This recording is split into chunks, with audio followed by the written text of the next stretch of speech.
critical to the performance of important trusts in this county and the Republic of Kenya. Let your blessings descend upon us here assembled, and grant that we treat and consider all matters that shall come under our deliberation in so just and faithful a manner as to promote your honor and glory, and to advance the peace, prosperity, and welfare of our county and of those whose interest you have committed to our charge. Amen. Amen.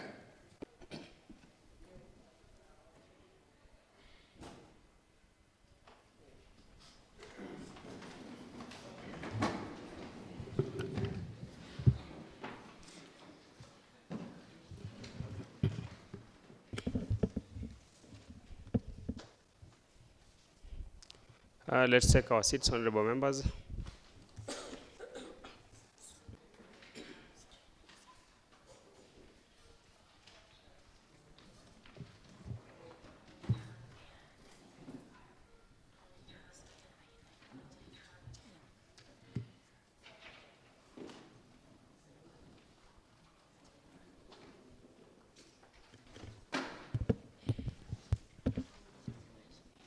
Honorable Clerk, kindly confirm whether you have the quorum.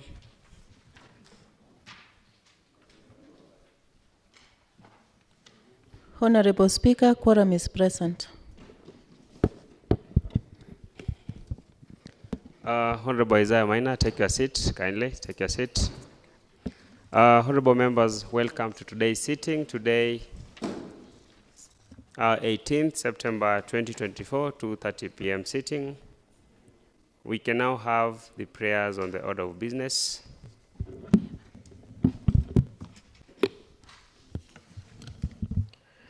Order number 1, administration of oath. Next order. Order number 2, communication from the chair. Honorable members, yesterday, the 17th September 2024, I did commit that I'll be giving direction on the way forward on the statement sought by Honorable Benjamin Kirich Matata, Honorable MCA Kapsabet Ward. Honorable Benjamin Matata had sought a statement that the Chairperson Implementation Committee respond to the issues raised. When the Chairperson Implementation Committee, Honorable Isaiah Maina, was granted the opportunity to respond pursuant to Standing Order 45, he alluded to the weighty nature of the issues raised in the statement, and he went ahead to request the Pick and Pack Committee to be enjoined to jointly consider the matter.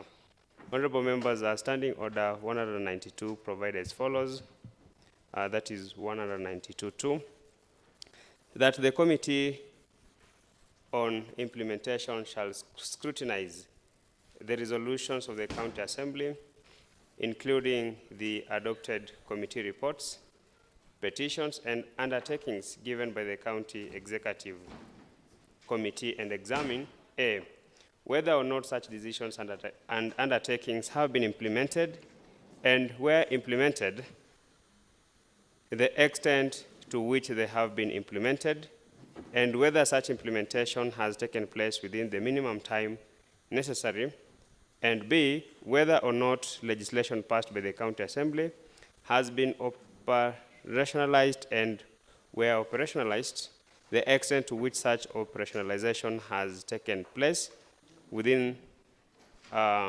minimum time necessary. Honorable members, Regulation 2 of the Public Finance Management, Regulations 2022, define public investment as an expenditure on the development or acquisition, hiring or leasing of an asset or service or services by the government and its entities to deliver public goods, services, or results, but does not include government investments in shares and equities. Honorable members, our Standing Orders 188.2 provides for the mandate of the Pick and Pack Committee that includes the examination of the reports, accounts, and workings of the county public investments.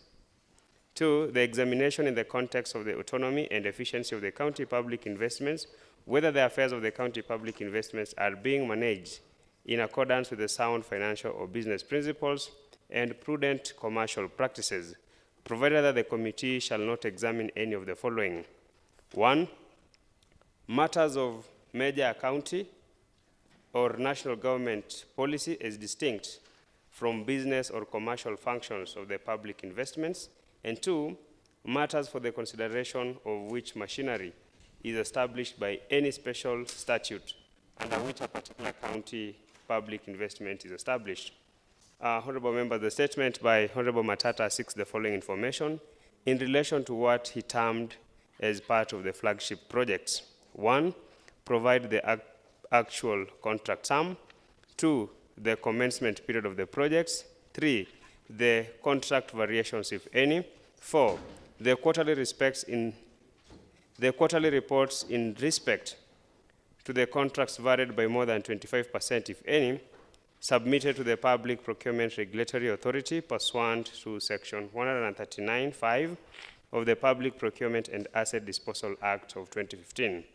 5, the amount paid to date. 6, the pending payments, if any, and reasons for non-payment. 7, the interest on delayed payments, if any. 8, the Contract Evaluation Tender Committee minutes, as well as Tender Award Committee minutes. 9, the tender award letters. 10, disclosure of other sources of funds such as grants from partners. 11, provide details on the extension of the contract period, if any. 12, the list of members of the contract implementation committees constituted pursuant to Section 151 of the Public Procurement and Asset Disposal Act. And lastly, the minutes of contract implementation committees. Honorable members, I have perused the standing orders of the Senate and the National Assembly. As opposed to our standing orders, both houses have public investment committee separate from the Public Accounts Committee. Honorable members, the National Standing Orders, Standing Order 206-2, provides that the Public Investment Committee shall be responsible for the examination of the working of public investment on the basis of the audited reports, whereas Standing Order 205 provides that the Public Accounts Committee shall be responsible for the examination of accounts showing the appropriations of the sum voted by the House to meet the public expenditure and of such other accounts laid before the House as the committee may think fit.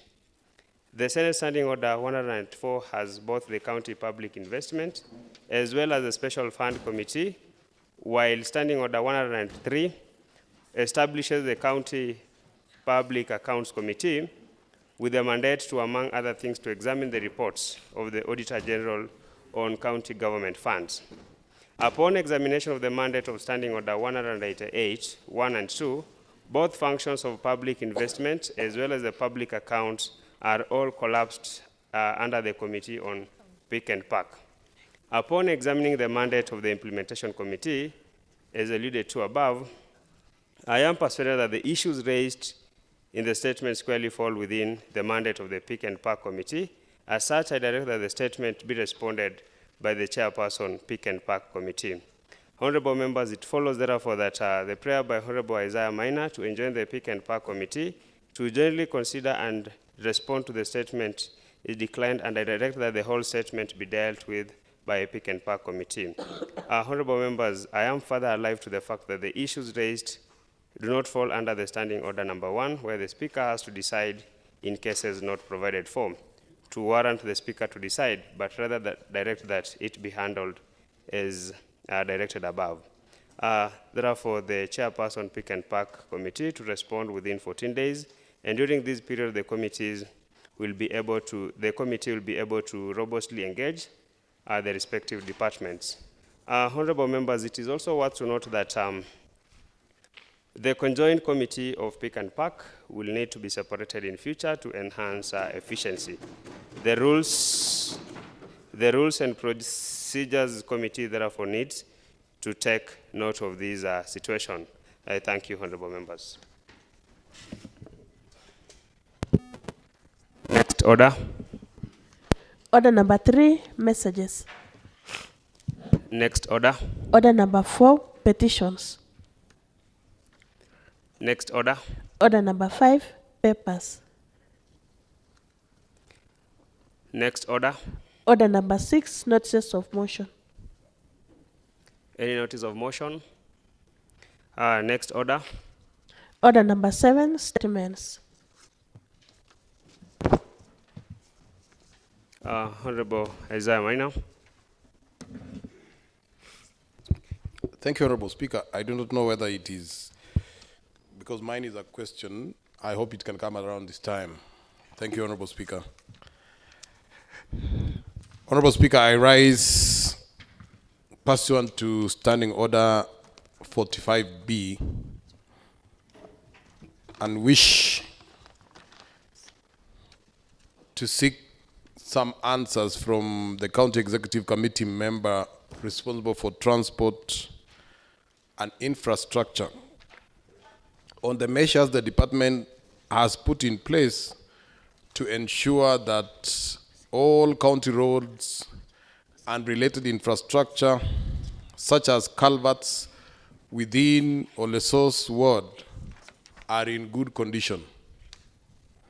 Specifically, Honorable Speaker, I wish that the CCM answers the following questions with respect to financial year 2023-2024. A, works tendered in the ward. B, the contract sums. In this case, I would wish that he attaches the contracts. The list of firms awarded contracts that he should attach CR12, just to confirm. Scope of work, that he attaches bill of quantities. F or E, status of projects, including payment status. I wish that the CCM attaches the reports, that's the assessment reports and certificates.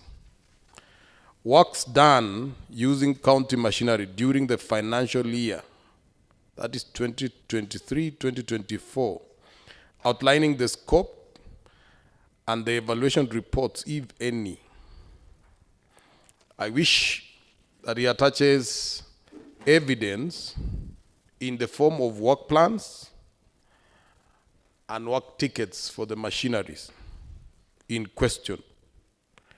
How much fuel was used on average, or is used in average, to grade a kilometer of road using county machinery?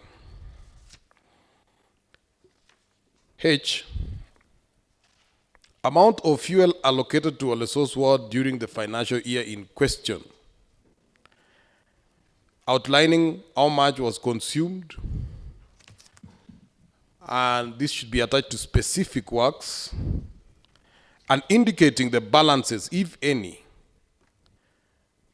This should be accompanied with evidence showing the issuance of such fuel by and indicating the officer who issued the fuel. I, how much the county government has spent on county roads within Olesos ward from the year 2017 to date. Attach evidence outlining the nature of works, the scope, the amounts, and in each financial year, that is, and the financial year in question. Finally, Honorable Speaker, how the department intends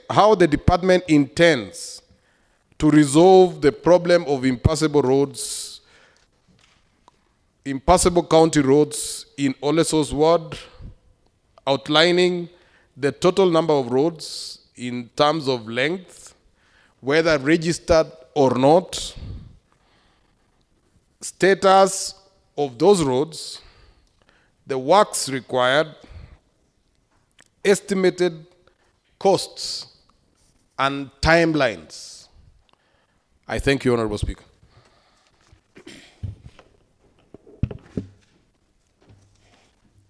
Honorable members, our standing orders are number 45B, that is on the limb of questions, provide that a member may, pursuant to section 39(2)B of the County Government Act 2012, submit a question on a matter to be addressed by the member of the County Executive Committee in the Committee on General Supervision as established pursuant to Standing Order 187A.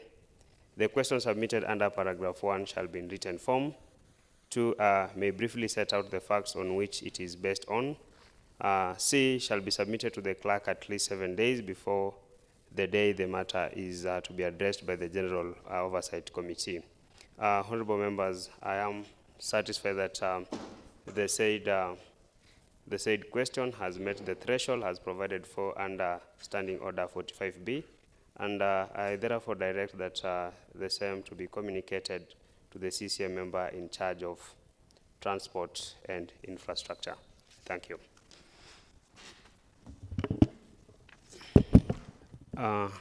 Next, Honorable Majority Leader. Thank you. Thank you, Honorable Speaker. Honorable Speaker, I raise under Standing Order number 45P that the Leader of Majority Party or the Leader of Minority Party, as the case may be, may make a statement relating to the responsibilities of the County Assembly or the activities of a committee. Honorable Speaker, I want to take members to the notice paper that is on the second page, Honorable Speaker, that tentative business for Thursday, that is tomorrow, 19 September 2024, 2:30 p.m. That was published pursuant to Standing Order 39(1). Honorable Speaker, aware that we have the business of today, that is the motions. I think the 4 motions, Honorable Speaker. The motion for a joint committee report between Trade, Investment, International Committee, Tourism, Culture and Social Welfare, and number 2, the report on Committee on Agriculture, Cooperative Development. Number 3, the Committee on on Finance and Economic Planning, and the Committee of Sports, Youth Talent Development Committee report. And on tomorrow, Honorable Speaker, it is notified that the House Business Committee has approved the following tentative business to appear in the outer paper for Thursday, tomorrow in the afternoon. Number 1 is a report on Health and Sanitation Committee. Number 2 is the report on Administration and Public Service Committee. Number 4, the report on Education and Vocational Committee report. So, and number 5, the report on Transport and Infrastructure. And lastly, the report on Lands, Environment and Natural Resources. So, Honorable Speaker, I want to call upon the members, the chairmen and vice chairs, to note this business of tomorrow. Thank you, Honorable Speaker. Thank you, Honorable Majority Leader. We can have the next order.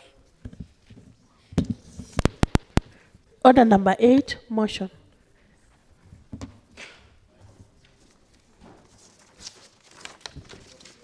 Honorable Trufosa.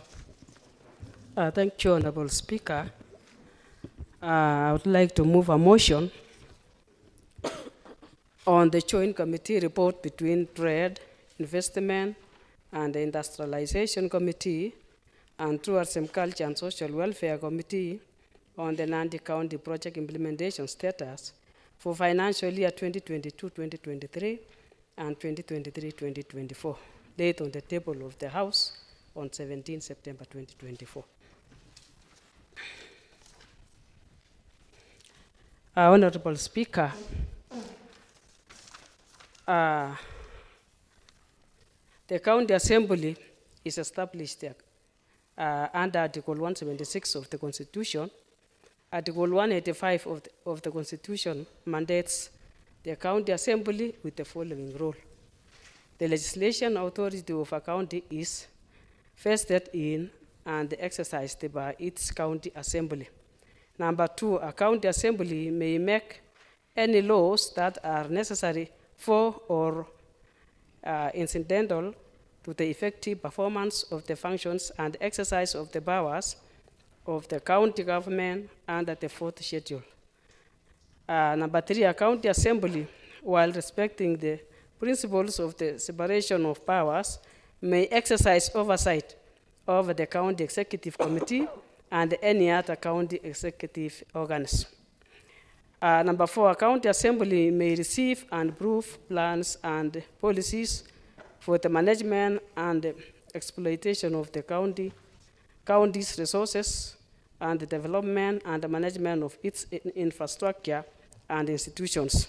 Section 14 of the County Government Act, number 17 of 2012, provides that the county assembly may standing orders consistent with the Constitution and this act regulating the procedure of the county assembly, including in particular orders for the proper and the conduct of proceedings.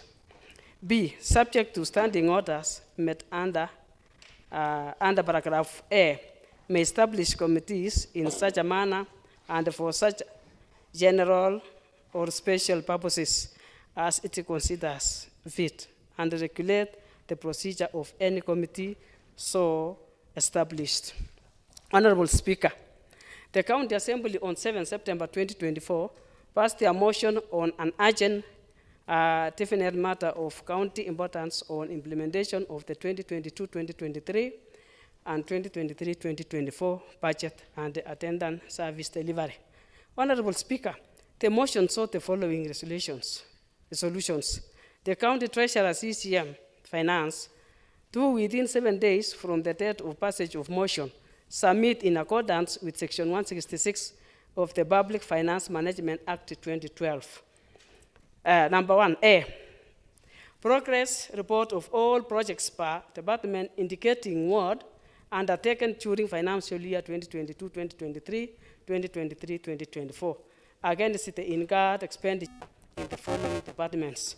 We have around 10 departments, starting with county executive. We have finance, economic planning, health and sanitation, administration, public service and e-government, agriculture and cooperative management, sports, youth affairs, culture and heritage, education and vocational, lands, environment, natural resources and climate change, transport, public works and infrastructure development. Lastly, trade, tourism, industrialization and enterprise development.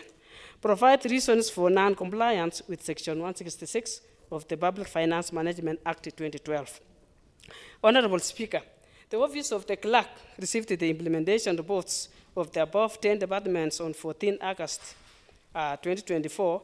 On the same day at the plenary, the Honorable Session Speaker communicated that upon the receipt of the project implementation, as per the motion, the reports stood committed to the respective committees. Honorable Speaker, Committee on Trade, Investment and Industrialization is established under Standing Order 194-1 and the section schedule with its mandate relating to all matters related to housing and electricity, gas, regulation, energy regulations, trade development, regulation including markets, trade licensing, excluding regulation of profession, fair trading practices and liquor licensing. The functions of a sectoral committee under Standing Order 194-5 are to investigate, inquire into, a report on all matters relating to the mandate, management activities, administration, operations, and estimates of the assigned departments. B, study the program and the policy objectives of the department and the effectiveness of the implementation. C, study and review all county legislation referred to it. D, study, assess, and analyze the relative success of the departments as measured by the results obtained as compared with their stated objectives. E, investigate and inquire into all matters relating to the assigned departments as they may deem necessary and as may be referred to to them by the County Assembly. F, to vet and report on all appointments where the Constitution or any law requires the County Assembly to approve, except those under Standing Order 187, Committee on Appointments. G, and make reports and recommendations to the County Assembly as often as possible, including recommendations or proposed legislation. Equally, the Committee on Tourism, Culture and Social Welfare scope and mandate is on all matters related to local tourism, issues including children's welfare, issues including children's welfare control of drugs, affirmative action programs, control of drugs abuse and pornography, cultural activities, public entertainment, and public amenities, including betting, casinos, and other forms of gambling, racing, cinemas, videos, shows, and hiring libraries, museums, and the cultural activities, county parks, beaches, and recreational facilities. Honorable Speaker, Standing Order 185 provides that the chairperson of a joint sitting of committee shall be based on the ranking member order set out under paragraph 2 of Standing Order paragraph 3, proceedings on assembly of a new county assembly. The second ranking member of the other committee shall deputize.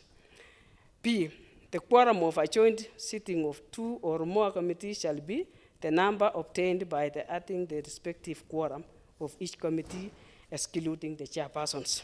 C, the report of a joint sitting of 2 or more committees shall not be adopted unless supported by a resolution of a majority of the total membership of the committees. Honorable Speaker, the Joint Committee on Trade and Investment and Industrialization and Tourism, Culture and Social Welfare, following the communication at the plenary on 14 August 2024. The following is the membership of the Joint Committee. First one is Tufosa Kuto, which is me, Vice Chair, is Honorable Jospat Arbey, Vice Chair, Honorable Nicholas Kemboy, Member, Honorable Faraj Salma, Member, Honorable Milka Chumba, Member, Honorable Chol Bitog, Member, Honorable Lucy Jeb Kemei, Member, Honorable Edwin Gorir, Member, Honorable Davis Bor, Member, Honorable Matthew Sam, Member, Honorable John Geter, Member, Honorable Julia Saruse, Member, Honorable Silas Gogo, Member, Honorable Eliud Kirwa, Member, Honorable Esther Misoy, Member, Honorable Pamela Makud, Member, and Honorable Bridget Songok, Member. Honorable Speaker, committee findings, proceedings. The committee took part in a report writing exercise by scrutinizing the departmental report for financial year 2022-2023, 2023-2024. The overall objective of the committee was to ascertain the following. The first one is the status of the projects. Second, the implementation of the approved budget. That is the value for money for the projects undertaken. Legal background. Including the above objectives, the committee considered the following legal provisions. The Constitution of Kenya, Article 10 of the Constitution of Kenya 2010 sets out the following national values and the principles of governance include patriotism, national unity, sharing and revolution of power, the rule of law, democracy, and the participation of the people. B, human dignity, equity, social justice, inclusiveness, equality, human rights, non-discrimination, and protection of the marginalized. C, good governance, integrity, transparency, and accountability. D, sustainable development. Article 201 of the Constitution sets out the principles and values of public finance. These values and the principles of public finance must be adhered to all times when undertaking public expenditure. Honorable Speaker, Public Finance Management Act, submission of budget and documents and passage of budget estimates, Section 102, places upon county government the responsibility in public finance and the fiscal responsibility under Section 107 of the PMF. Under Section 130 of the PFM Act, CCM Finance submits the budget documents to the County Assembly in respect of every financial year.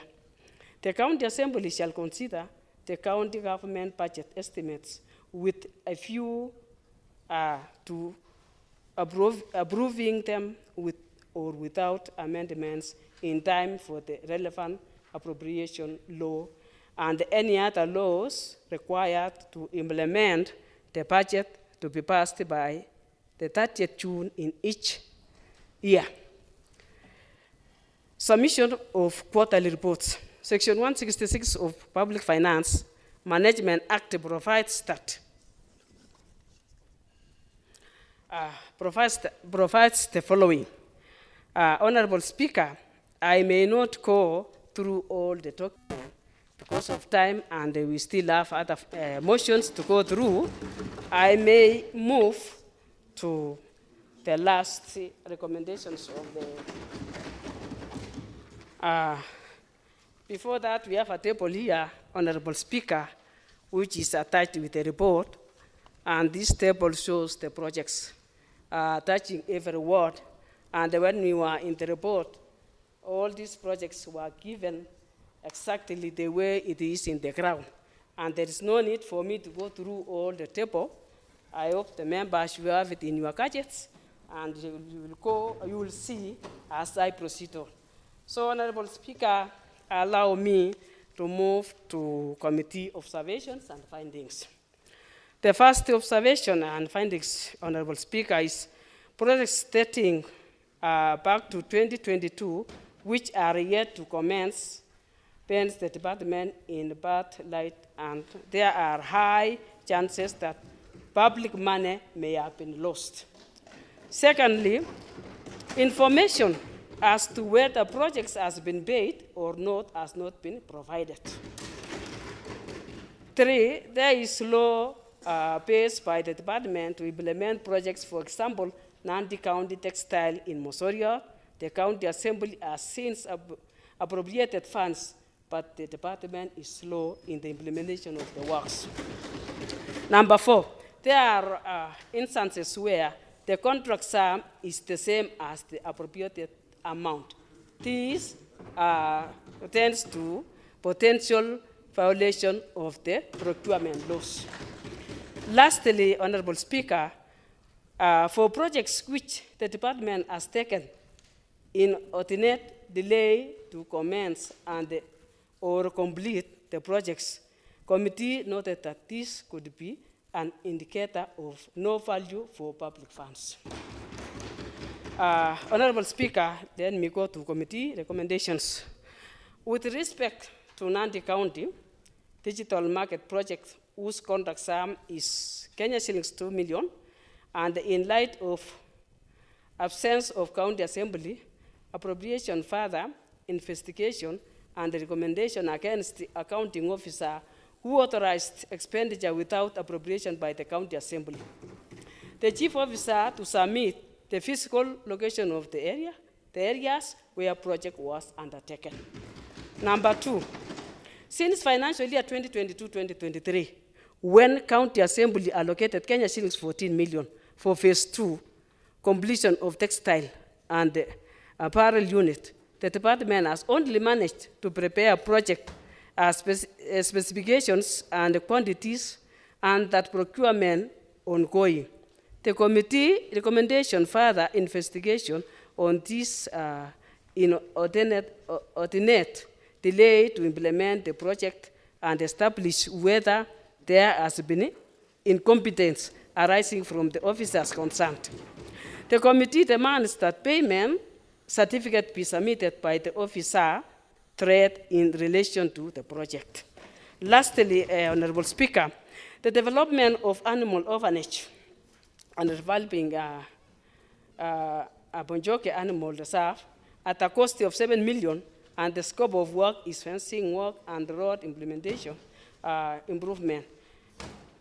Cage construction, landscaping has not started.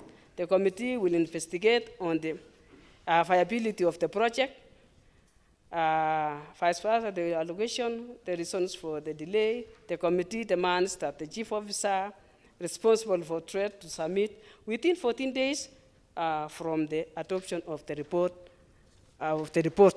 Following engineer number A, engineers estimates.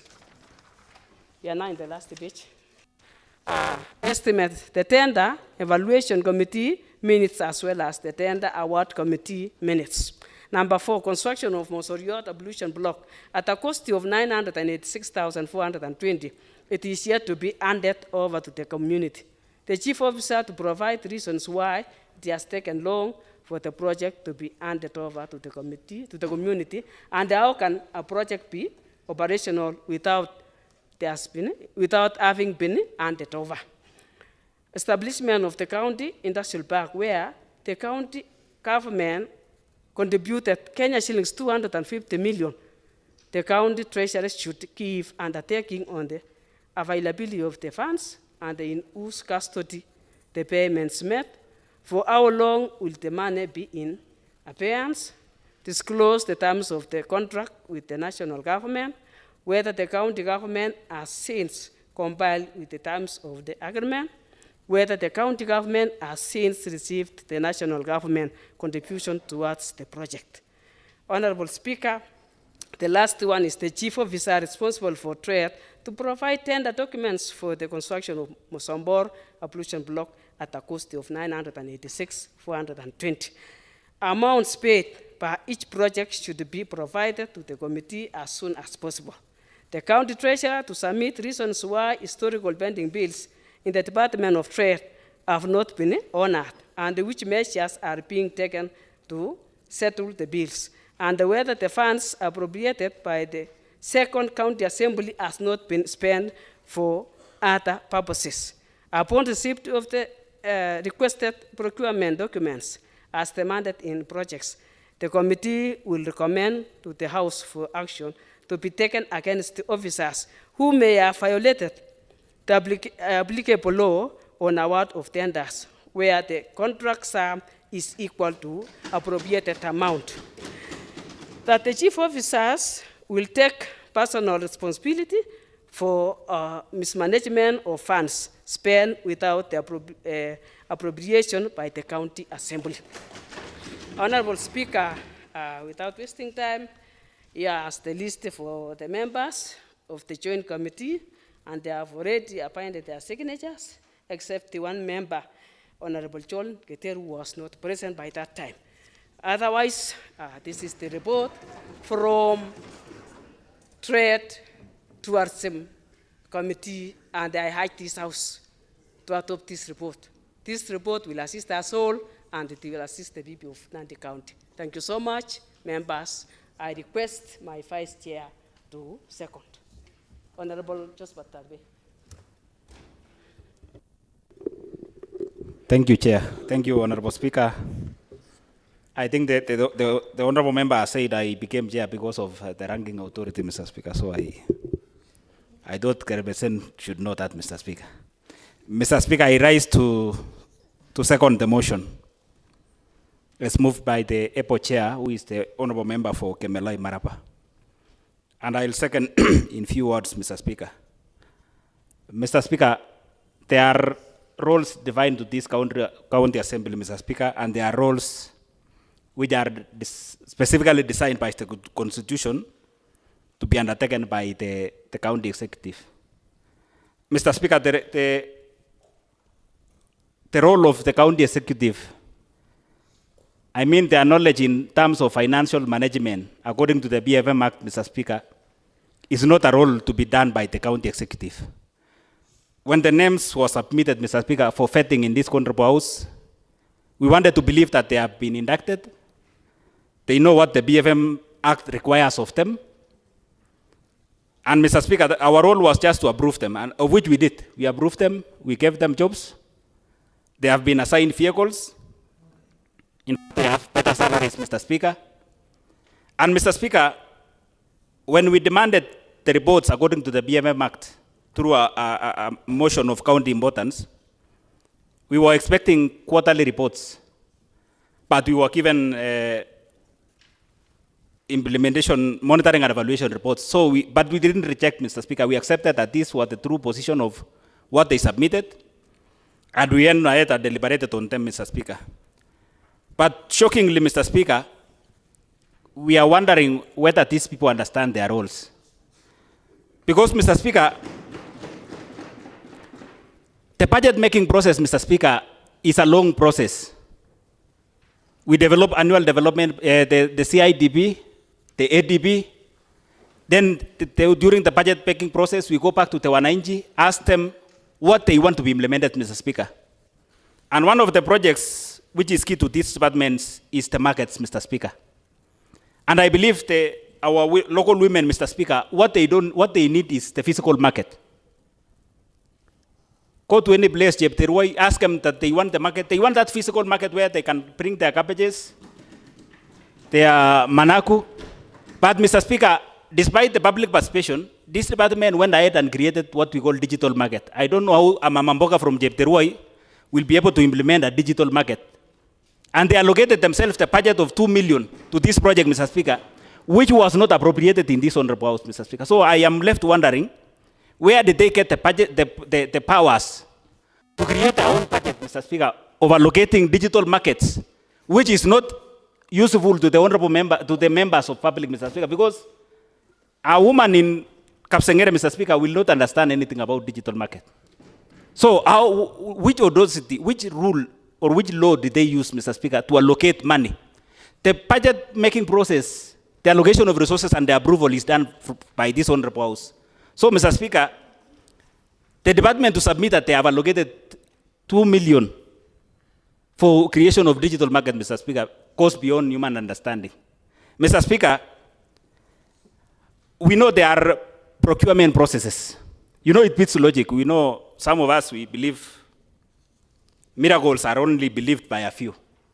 But, Mr. Speaker, I want to believe that if they are adhering to the County Government's Act, Mr. Speaker, there is a procurement department, and there is now the matter department, which is the Committee on Trade.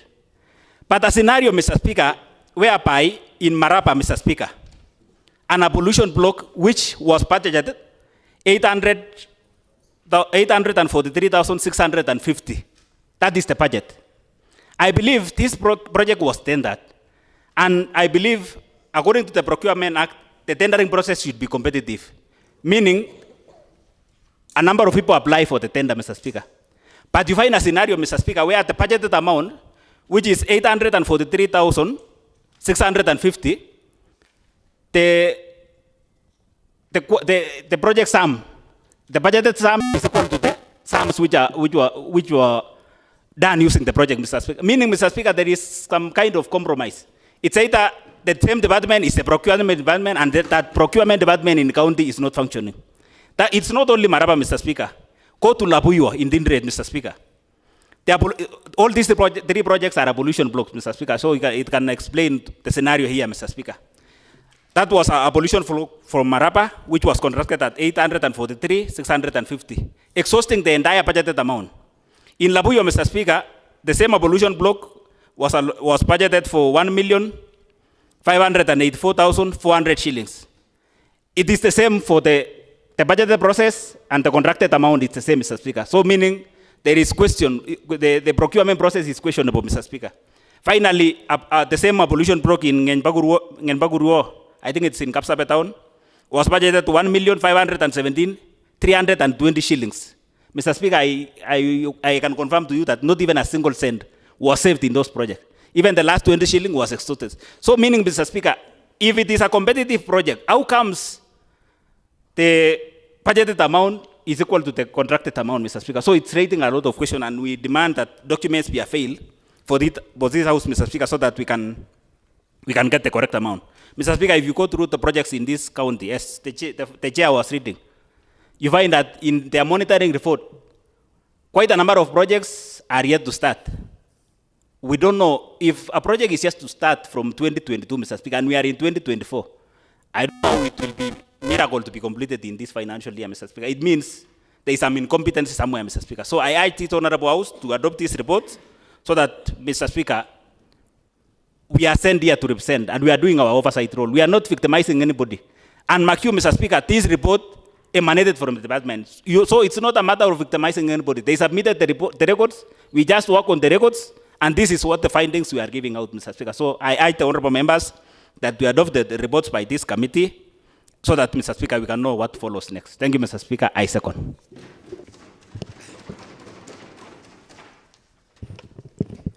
Honorable members, that motion having been moved and seconded, I'll proceed to propose that this House adopt the joint committee report between Trade, Investment and Industrialization Committee and Tourism, Culture and Social Welfare Committee on the Nandi County Project Implementation Status for financial year 2022-2023 and financial year 2023-2024 laid on the table of the House on 17 September 2024. The floor is now open for debate. Honorable Member from Olesos, Honorable Isaiah Maina. Thank you, Honorable Speaker. I rise to support the report. And I wish to highlight a few issues, Honorable Speaker, which I think might be cross-cutting. You will notice, Honorable Speaker, that yes, we requested for the quarterly reports, which naturally, ordinarily, Honorable Speaker, we shouldn't request. It is a requirement of the law. And you see, Honorable Speaker, there are timelines, statutory timelines. So, be it as it may, when you look at this report and the sections of the law, the quarterly reports are supposed to deal with two things, among others. But specifically, we should have financial performance, and there is an aspect that is very dear to me, and that is the non-financial. From these reports, the ones that we dealt with, it is not possible, Honorable Speaker, to grasp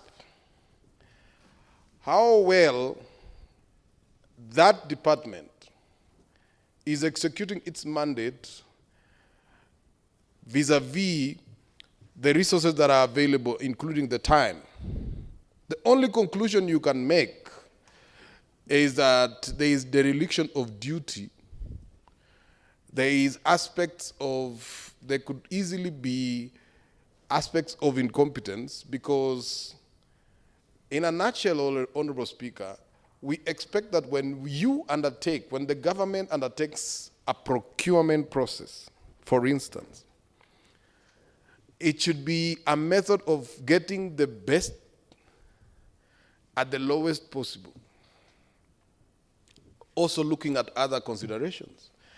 But as you may have heard, the contract term in most of the projects is equivalent to what was originally planned for. The budgeted amount and the contract amount is uniform in many places,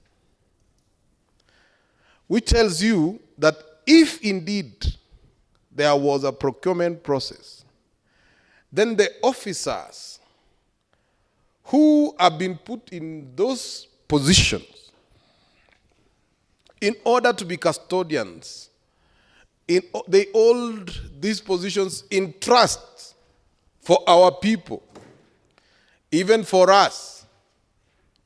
So we would expect that the limited resources can be used efficiently, can be used sparingly, and that everyone maintains their own, they do their own work. Like, for instance, this House appropriates. They propose, we appropriate. However, if then they become proposers and appropriators at the same time, then we really, it is possible to imagine or to think that resources may have been lost. So I support this report, And I wish, Honorable Speaker, that the measures that this committee has proposed be undertaken, probably in a more nuanced way, which I think the House, I do not wish to anticipate anything, but I get the feeling that some of the information we get is of such a nature that it might require some inquiry, a close inquiry into it, so that we can get to the bottom of all these issues, and that if there are resources leaking, Honorable Speaker, then this House will be able to stop such leakages.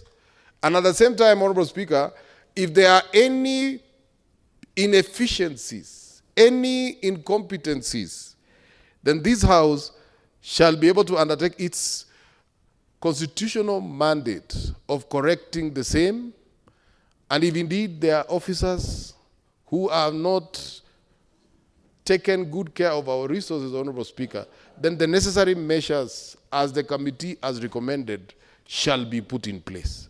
So with those many remarks, Honorable Speaker, I support and I believe that this House will take the necessary measures immediately,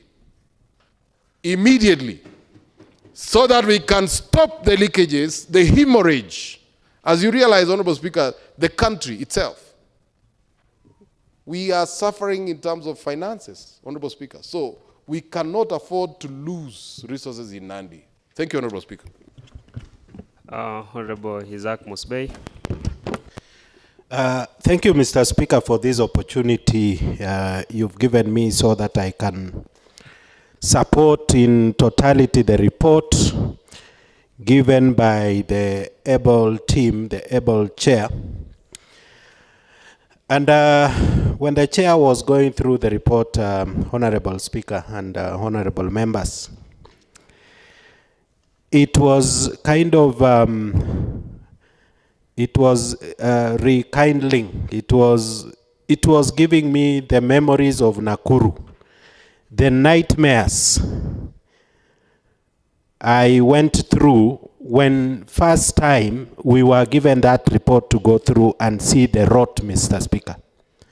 So, Mr. Speaker, when you see the things that are being done or that have not been done in that department, you wonder what is going on. Mr. Speaker, this is a department, especially the one for trade, that operates from I don't know where. I don't know where this, you will never find the CEC, you will never find the CEO. In the office, you cannot reach them on phone. But, I mean, you see the things they gave us, however much they gave us the documents we didn't require. And conveniently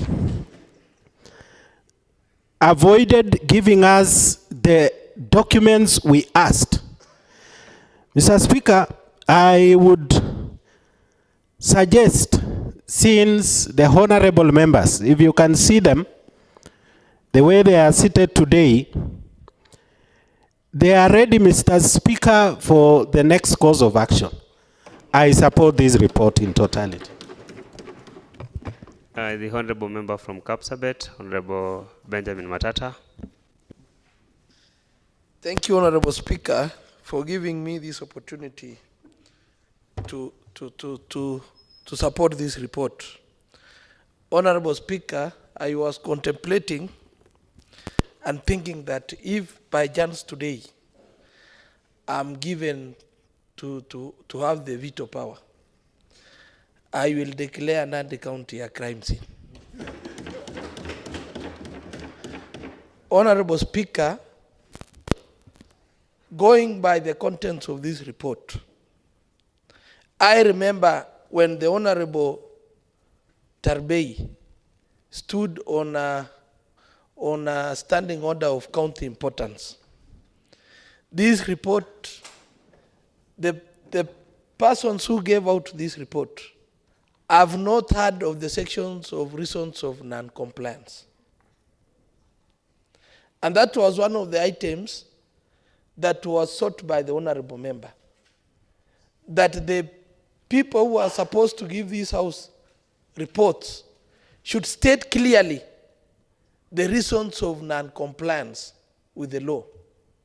Honorable Speaker, in the morning, I said, and I'm on record, that office bearers in Nandi County are taking it as a culture, as a norm to violating the laws and the constitution of this country. Honorable Speaker, if I can flash back, when we were in Nakuru, you told us about what a sample report should entail. One is that it should have key entity information and management. Two, forward by the CCM Finance and Economic Planning, statement of management responsibilities, statement of receipts and payment for the period ended, statement of assets and liabilities for the same period ended, summary statement of appropriation and recurrent and development. Mr. Speaker, the report that have just been read by the chair does not contain any information on the same. Honorable Speaker, if I can also recall, the statement that was sought on county importance, it was that the CCM Finance provide and deliver to this house the IFMI statement. But to date, nothing like that has happened. So, Mr. Speaker, there is no way, there is no miracle, there is no magic, even scientifically, whereby the contract sum can be the same as the budgeted amount. That is an element of corruption, Mr. Speaker, sir. That is an element of corruption. Even by chance, if a lady gives birth to two identical twins, finally, there should be a mark to separate them. So in an instance whereby we are told the budgeted amount is equal to the contracted sum, that is corruption. And I want to say categorically that EACC should be invited to investigate these guys. Honorable Speaker, we have heard that there is some element of incompetence. Projects were appropriated in the year 2022, 2023, but to date, it has never been started. What is the reasons? And where are the monies for the same projects? Mr. Speaker, the most important thing is that I want to thank this committee because it has acted as an eye-opener for this honorable house now to get into the details of happenings in the various departments. Thank you, Mr. Speaker, sir. I support the report. Honorable Majority Whip, Honorable Kipruto. Thank you, Mr. Speaker, for giving me this opportunity so that I can support the motion before us, Mr. Speaker. Indeed, I want to thank the committee, the joint committee, that they have really worked, burned their oil to make sure that they give us a very comprehensive report regarding trade and tourism. Mr. Speaker, indeed, it is very shocking because as we think, even me, Mr. Speaker, I have never seen the CC for trade, Mr. Speaker. I had even had time, Mr. Speaker, to confirm nor neither to there is a license, Mr. Speaker. There is somebody who purported to be having a trade license from the county, Mr. Speaker.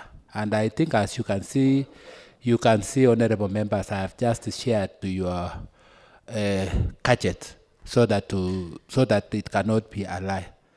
Mr. Speaker, somebody was running. Honorable Kipruto, you know that is a very foreign document, huh? And there is no document that can be shared to the honorable members in the absence of passing through the, the requisite procedures. Yeah, Mr. Speaker, that is why you ignore that and you consider that to be a very strange document. Yeah, thank you, Mr. Speaker. That's what I'm saying. I wanted to find out, Mr. Speaker, for accuracy of the same document, Mr. Speaker.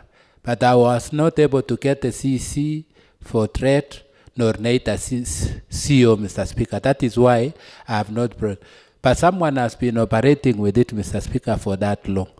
You see, Mr. Speaker, the only people who can ascertain whether the said document is valid, Mr. Speaker, is the department.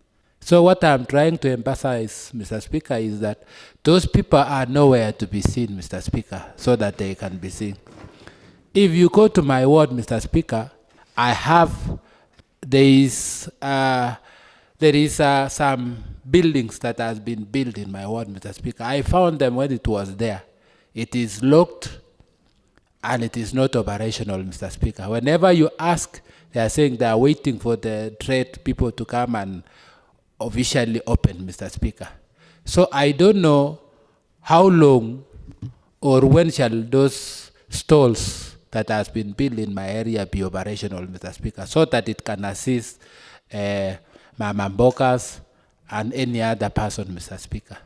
We indeed find it very difficult to operate, Mr. Speaker, with the trade people because they are non-cooperational, Mr. Speaker. There are so many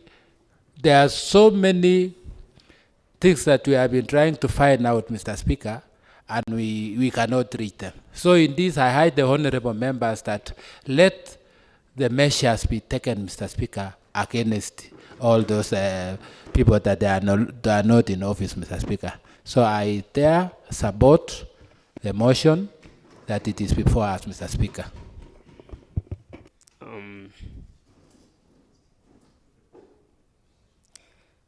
Honorable members, you concluded debating the matter. We can have the chairperson, the move of the motion, if you have any right of reply.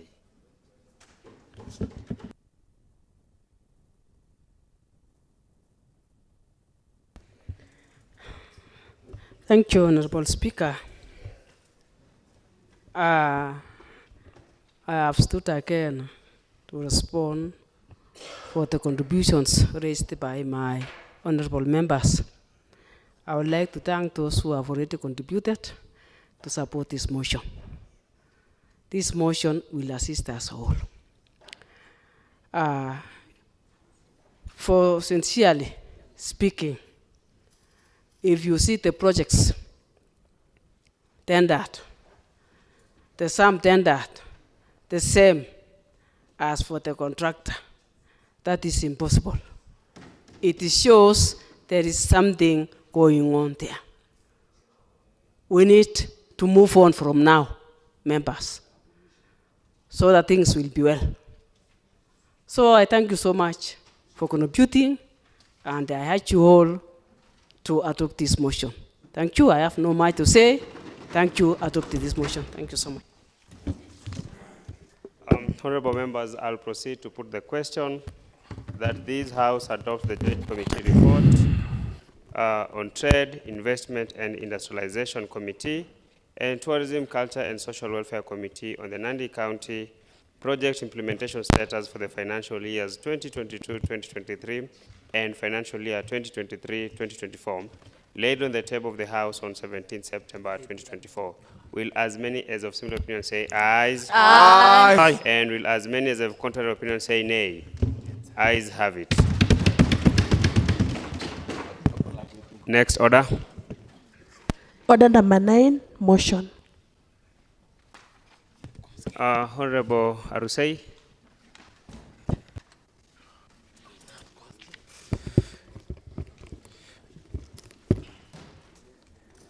Okay, thank you, Honorable Speaker. I want to move a motion on agriculture and cooperative. Mr. Speaker, the County Assembly on 7th August 2024 passed motion on urgent matter of county importance implementation on 2022-2023 and 2023-2024 and attendance service delivery. Okay, Mr. Speaker, the motion sought the following resolution. The county treasurer CEC finance be within severe days from the day of passage on motion. Okay, between the 7 days of motion. Okay. A process report of all projects per department, indicating what's undertaken during financial year 2022-2023 and financial year 2022-2024. The inquiries expenditure in the following department.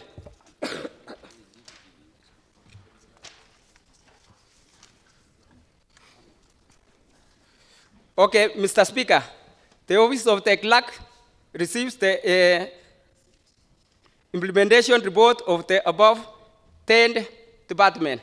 That's on 14 August 2024. On the same day, at the plenary, the Honorable House Session Speaker communicates that upon the receipt of the project's implementation as per motion, the report stood committed to the representative committee. Okay. Mr. Speaker, the Committee on Agriculture and Cooperative Department Agriculture and Cooperative Department took into all related to agriculture, including crops, animals, husbandry, livestock, sales, yards, county abattoirs, plants, animals, diseases, control, fisheries, and cooperative. Okay, the Committee on Agriculture, the committee has currently comprised of the following members.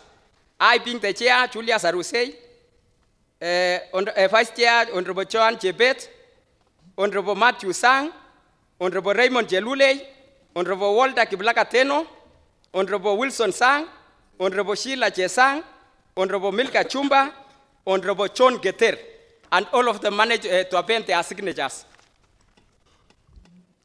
Honorable Speaker, the committee is grateful to this House through the Speaker for the support granted in the excluding their mandate. The committee also grateful for the Office of the Clerk and the Speaker for facilitating the committee reports. In the same way, okay, Mr. Speaker, for facilitating the committee report. As it is therefore my humble duty to table this committee report on the implementation status projects in the Department of Agriculture and Cooperative Development for financial year 2022-2023 and financial year 2023-2024 before this House.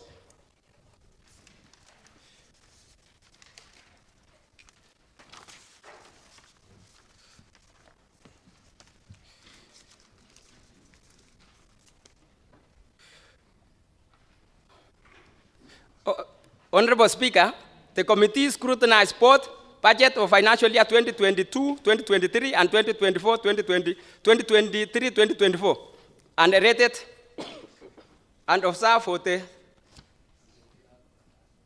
for each of them listed projects within the correspondent budget and comprise some. The committee further made recommendation for the for the finding for each listed project. During the committee, followed all the establishment laws that guided the use of the public funds. PFM Act 2012 on the Public Procurement Disposal Act. The overall objects of the committee was assented on the following: the status of the project, the implementation of the approved budget, the value of money for their projects undertaken. Okay, and all the projects are listed below, and I hope I'll not go through all this. I'll not go through all this. Let me go to the resolutions.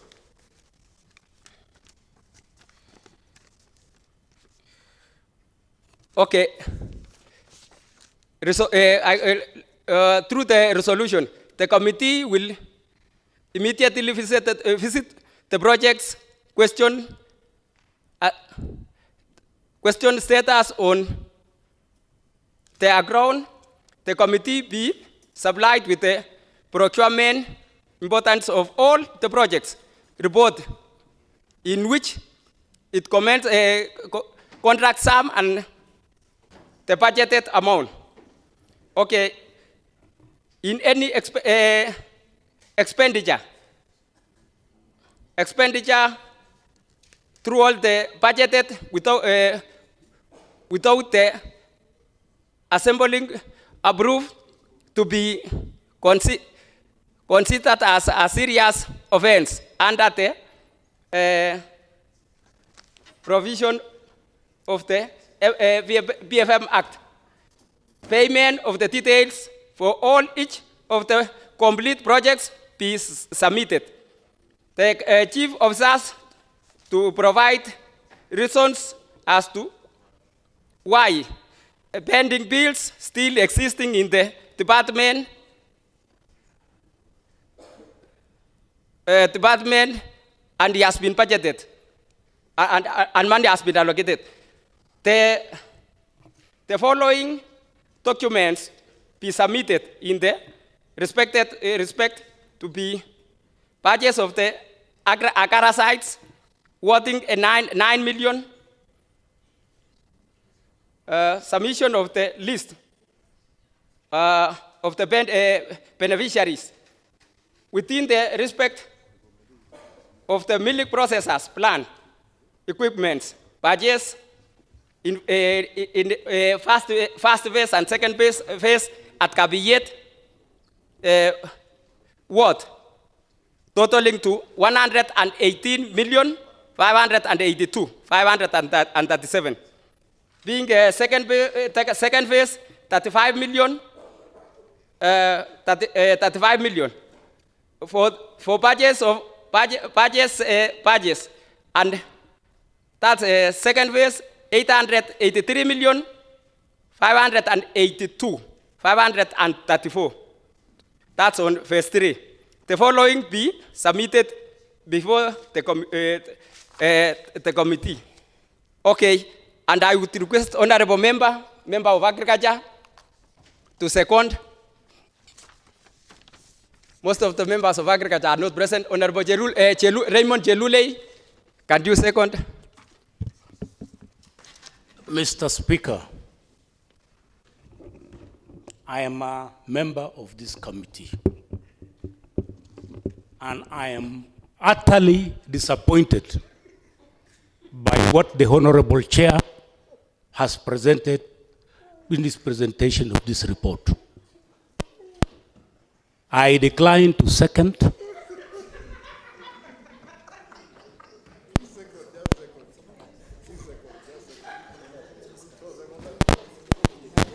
Okay, let me second by as demanded by other members of the House.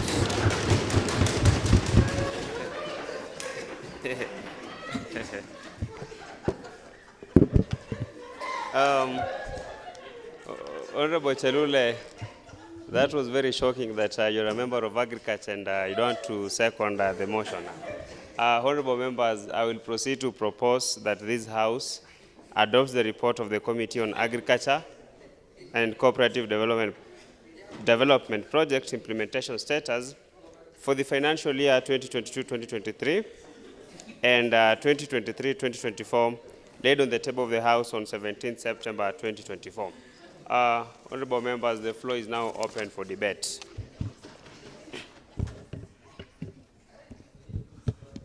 Order, honorable members. Honorable Isaiah Maina.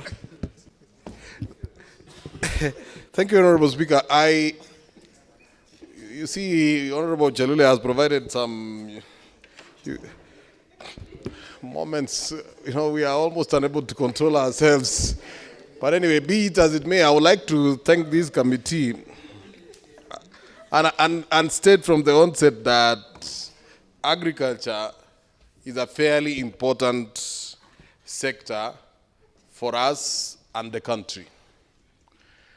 This is an area, this is a department that if necessary efforts, if the county government was to try and do its best in this sector, Honorable Speaker, there is a chance that the county, and by extension, the country can improve both economically and socially. I would like to say, Honorable Speaker, that one of the key objects of devolution is to ensure that there is socio-economic development of the people. And this department, this sector, represents an easy, quick win for us as a county and for the country. Listening to the report, Honorable Speaker, which I must confess I missed a number of things, but I have looked also at what we recommended. And being fully conversant with what we saw, and again, coming back to the question of non-financial performance. Honorable Speaker, times without number, we always are told about projects. And our constituents get to believe that the only thing that is important is for you to be told that, yes, there is a certain project, there is a chicken slaughter, there is an NCC, there is an aggregation center, there is a kettle dip.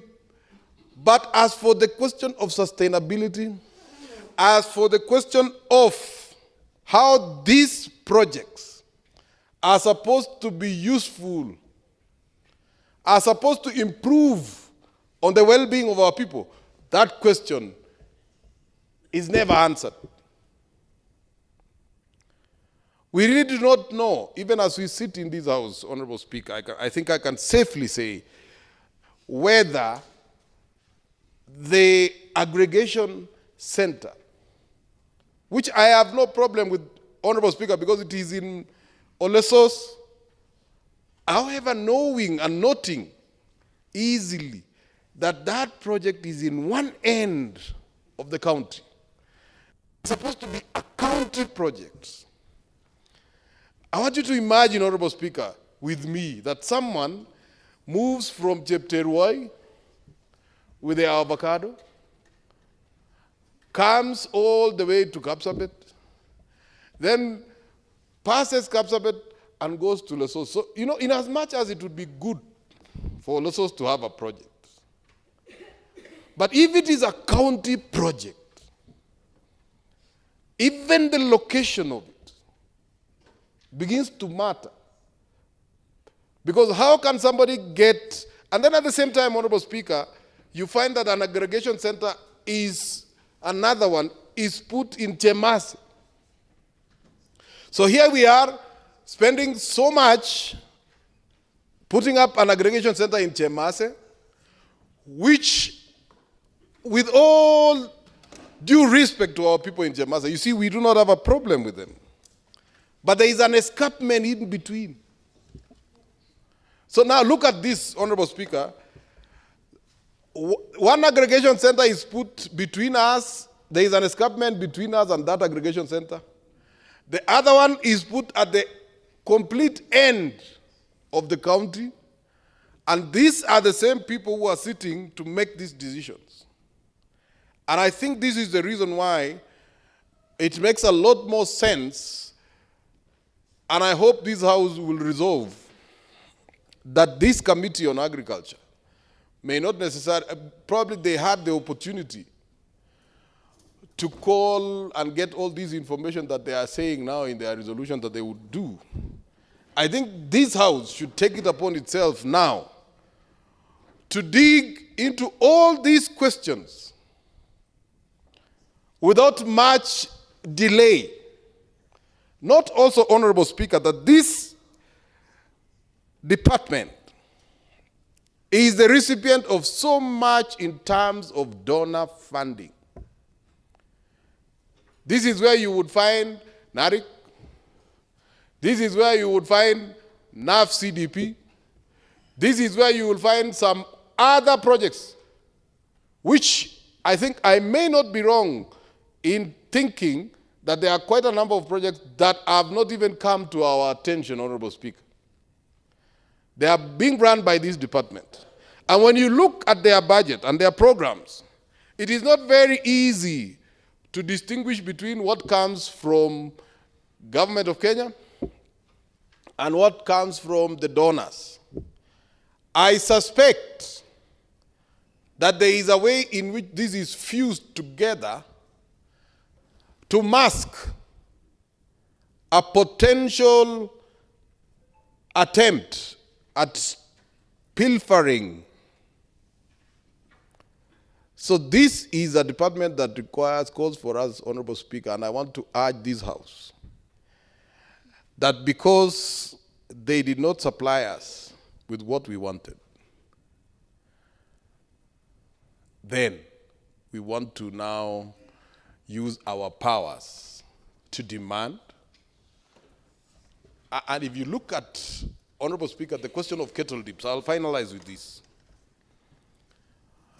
Kettle dips have become a business in itself. So it's just a question of repairing and constructing new ones, and it's some sort of a cycle, Honorable Speaker. Before I came in, there are some kettle dips, like even the one in my own village. It is written there, Togatai, on the roof. Ostensibly, it was refurbished in some few financial years, maybe the year just before we came in, maybe 2021, 2022. Right now, that kettle dip is not functional.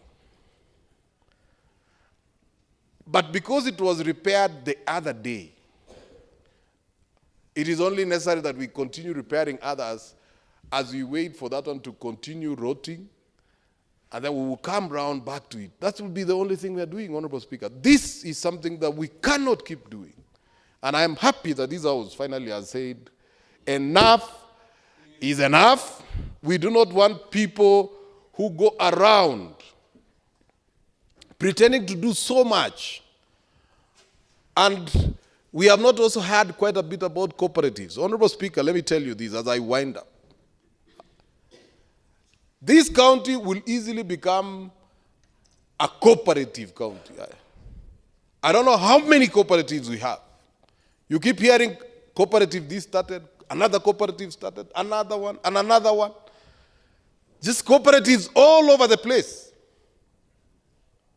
And you do not know that if the number of cooperatives will almost be equal to the number of farmers individually. So you might end up having a cooperative of one person per cooperative.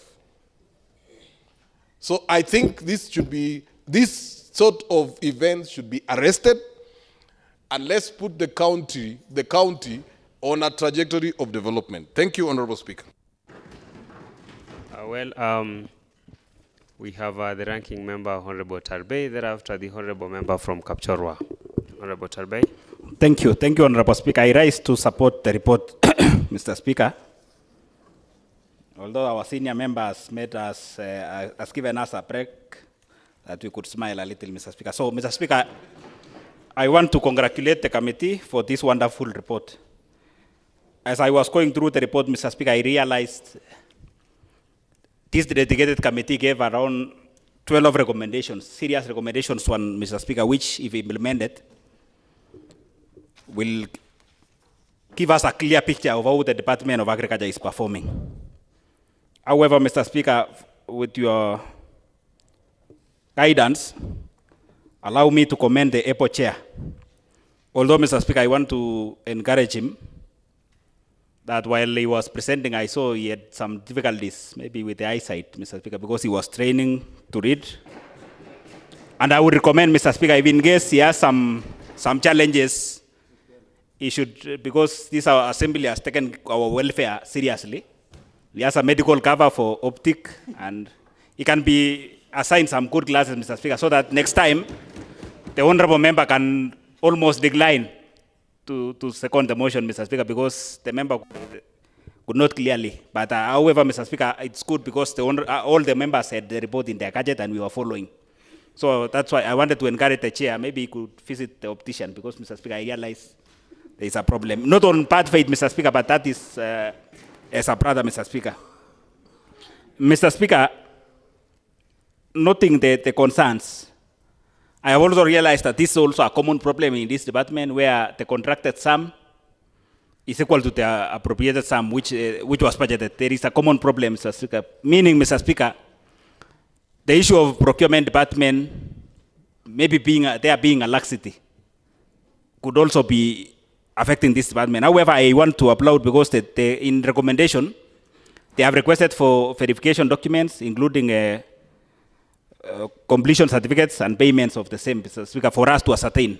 And this is a department where we can see a lot of variations, Mr. Speaker. So without supporting documents, financial documents, we cannot be able to ascertain the same. So I want to urge the honorable member, and I want to also to tell my EPO chair that it's also good to delegate, because I was seeing in this committee, it is made up of EPO members. The members of this committee who are able to come up with this good report include the senior ranking member, John Geter, who is a member. His Honorable D.S. Wilson Sang is also a member. The leader of majority is also a member. So, Honorable Tarbey, what was to be delegated? I mean, it was a long report, Mr. Speaker, and I thought maybe even, I don't know if the standing order will allow the chair, now that he might take a few sips of water, he can delegate even the remaining part. So, Mr. Speaker. Why should he do that, Honorable? Just proceed. Thank you, Mr. Speaker. I support the report. Thank you so much. Yeah. Honorable Bet.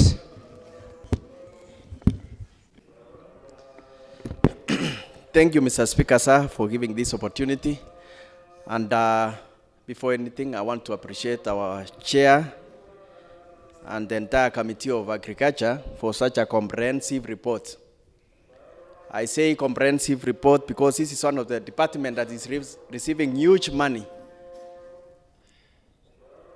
either from the county or donor funding.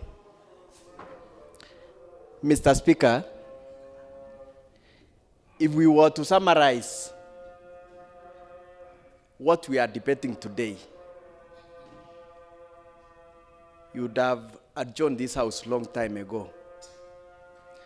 I say this because, one, we are deliberating on reports that originates from M&E, as opposed to what made this house adjourn and requested for supply of quarterly reports. That clearly indicates that public officers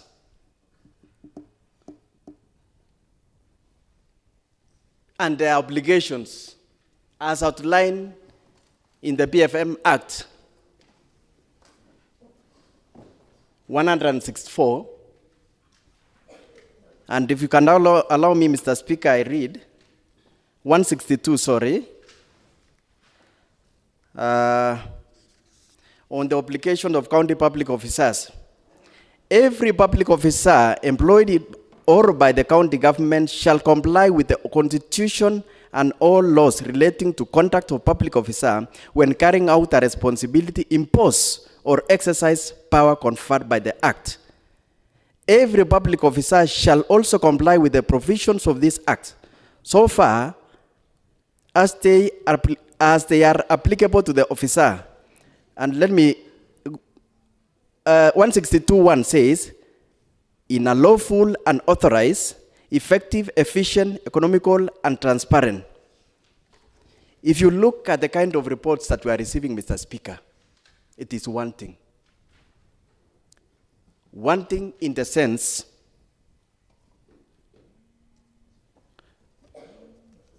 that the Committee on Point of order, Honorable Speaker.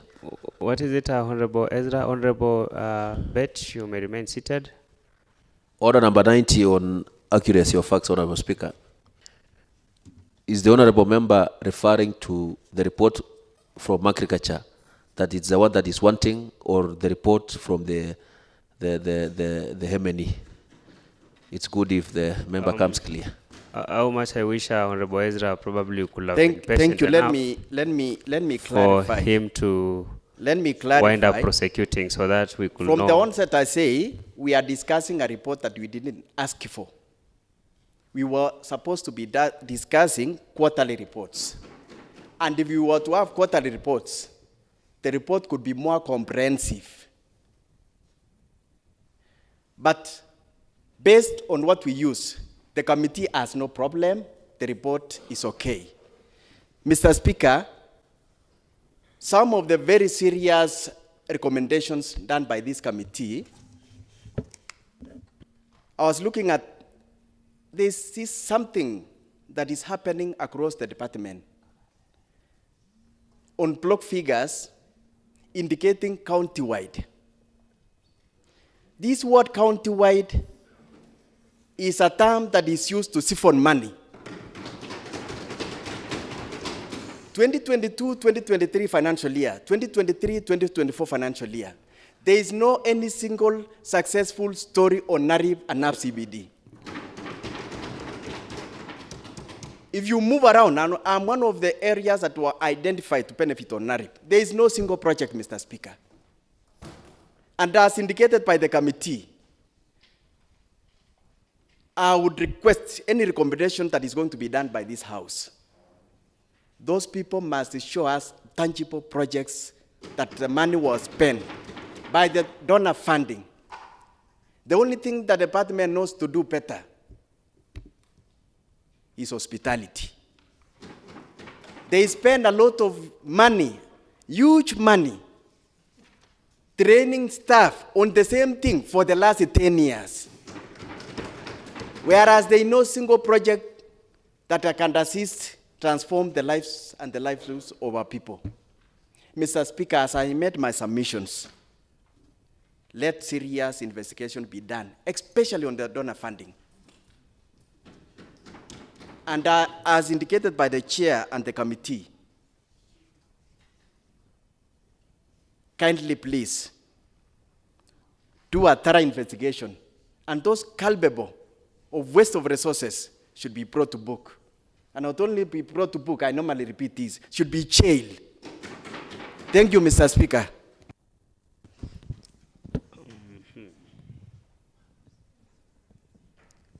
Honorable members, have you exhausted debating the motion?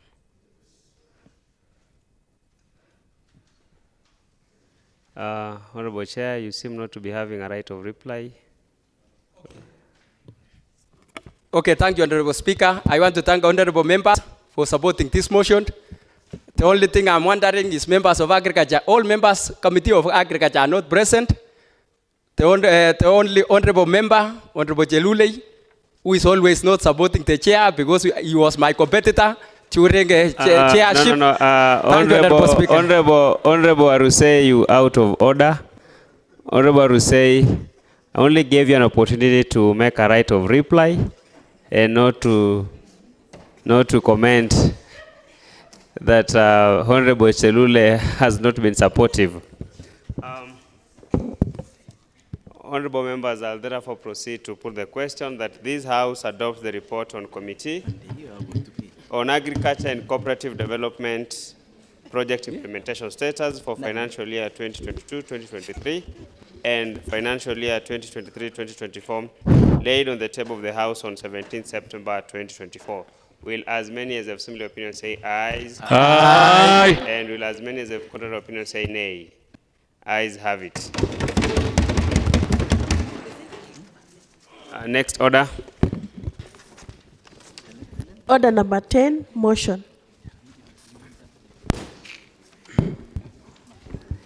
Thank you very much, Honorable Speaker. Honorable Speaker, allow me, on behalf of Finance and Economic Planning Committee, to present the report on implementation status for the financial year 2022-2023, 2023-2024. Honorable Speaker, I won't repeat myself. I would really want to go directly to what the report says. I was supposed to give actually the responsibilities of an accounting officer for county government. And Mheshimiwa Honorable Trufosa had really gone through the responsibilities of an accounting officer in terms of preparing quarterly report for county government entity, and accounting officer shall ensure that the report contains information of financial and non-financial performance. I think already Mheshimiwa Trufosa had gone through. At the same time, he had stated the county responsibility of the county treasury in terms of consolidate the quarterly reports and submit it to the county assembly, deliver copies of the control of budget, national treasury, and commission on revenue allocation. At the same time, he had taken us through. He can publish and publicize them. Honorable Speaker, there are around 4 or 5 findings on this report. Honorable Speaker, and the first findings on this report is one on acquisition of M&E vehicle, which actually it was supposed to cover county-wide. And the contract sum was 10.9 and budgeted amount was 12 million. Findings and observation, Honorable Speaker, was only 8 million was approved for the same in the supplemental budget 2 for the financial year 2022-2023. Therefore, an authorized amount of 2.9 was expended from the approved budget. And the committee recommendation was, the committee recommends further investigation to be done on the unauthorized expenditure. Secondly, Honorable Speaker, was on the rollout of electronic and county integrated monitoring and evaluation system. It was supposed to cover the county-wide, Honorable Speaker, and the description of activity in the PQ, it was not procured. And the amount that was budgeted is 7 million. Honorable Speaker, findings and observations on the same is, it cannot be justified why the items was budgeted as development then funded through the recurrent.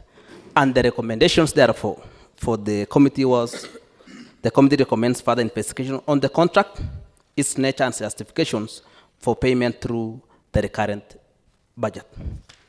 Honorable Speaker, the third item on the same was rehabilitations of market, that's Mosoriot, Kabiet, Chepsonoi, Maraba, and Kibiok markets. It's county-wide, Honorable Speaker, and the basis for it was renovations and fencing of markets. The amount that actually was, contract sum was 2.9, and the amount budgeted was 3 million. Honorable Speaker, it cannot be confirmed which among the 6 markets is being rehabilitated. That's one. Number 2, it's not clear why the implementation was done at the relevant department, Department of Trade. Honorable Speaker, the reason as to why the said responsibility is supposed to be at the Department of Trade. So we couldn't understand why the same was done under the Department of Finance and Economic Planning. So we recommended site visit to confirm the existence and the extent of the project implementation is recommended. And finally, Honorable Speaker, installation of asset management system. It's for the county-wide. The budgeted amount is contract sum 0. The budget amount is 5 million. Honorable Speaker, inaccuracy of facts noted. The cash 5 million was not reallocated. Only 3 million out of 8 million was approved in the supplementary budget was reallocated. The reallocation of funds violates the Section 154 of the BFM Act 2012. The committee recommends further investigation through physical interrogation to be done to verify validity for this submission for consideration. Honorable Speaker,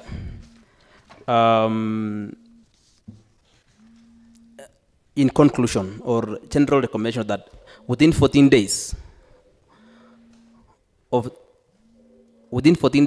date of budget of this motion, the CCM in charge of finance and economic planning to submit settlement of payment status for the Department of Finance and Economic Planning for the financial year 2022-2023, 2023-2024. And that there is need for further investigation involving the adoption of the officers in terms of examination of procurement documents, the site visits to establish possible violation of Public Procurement and Disposal Act, Public Financial BFM Act 2012, and the Constitution of Kenya 2010. In conclusion, Honorable Speaker, the Finance and Economic Planning has had to examine the value of money for the government projects, programs, and service delivery in the Department of Finance and Economic Planning. Following this, the committee also that the findings which are great concern. This House adopts its recommendation and direct further investigations. Honorable Speaker, I therefore wish to confirm that the current recommendation of this committee in this report was unanimously. It's therefore my duty and privilege on behalf of County Assembly Committee of Finance and Economic Planning to request to its Honorable House to adopt this report and approve it for further investigation subject to all proposals and recommendations. Honorable Speaker, the report has been appended by all the members. I myself, Chair, Honorable Paul Birech, Josephat Bett, member, Richard Bett, member, Chief Kimboy Lisa, member, Eliud Kirwa, member, Benjamin Kerich, member, Nicholas Kimboy, member, and Faraj Salma, member. Only Ann Bett, who was available, could not append his signature. Thank you, Honorable Speaker, and I request Honorable Kirwa to second.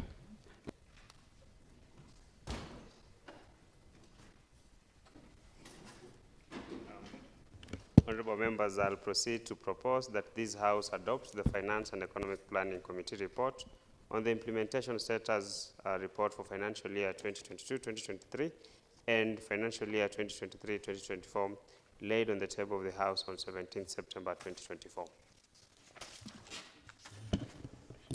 Honorable Tarbe, your mic is on.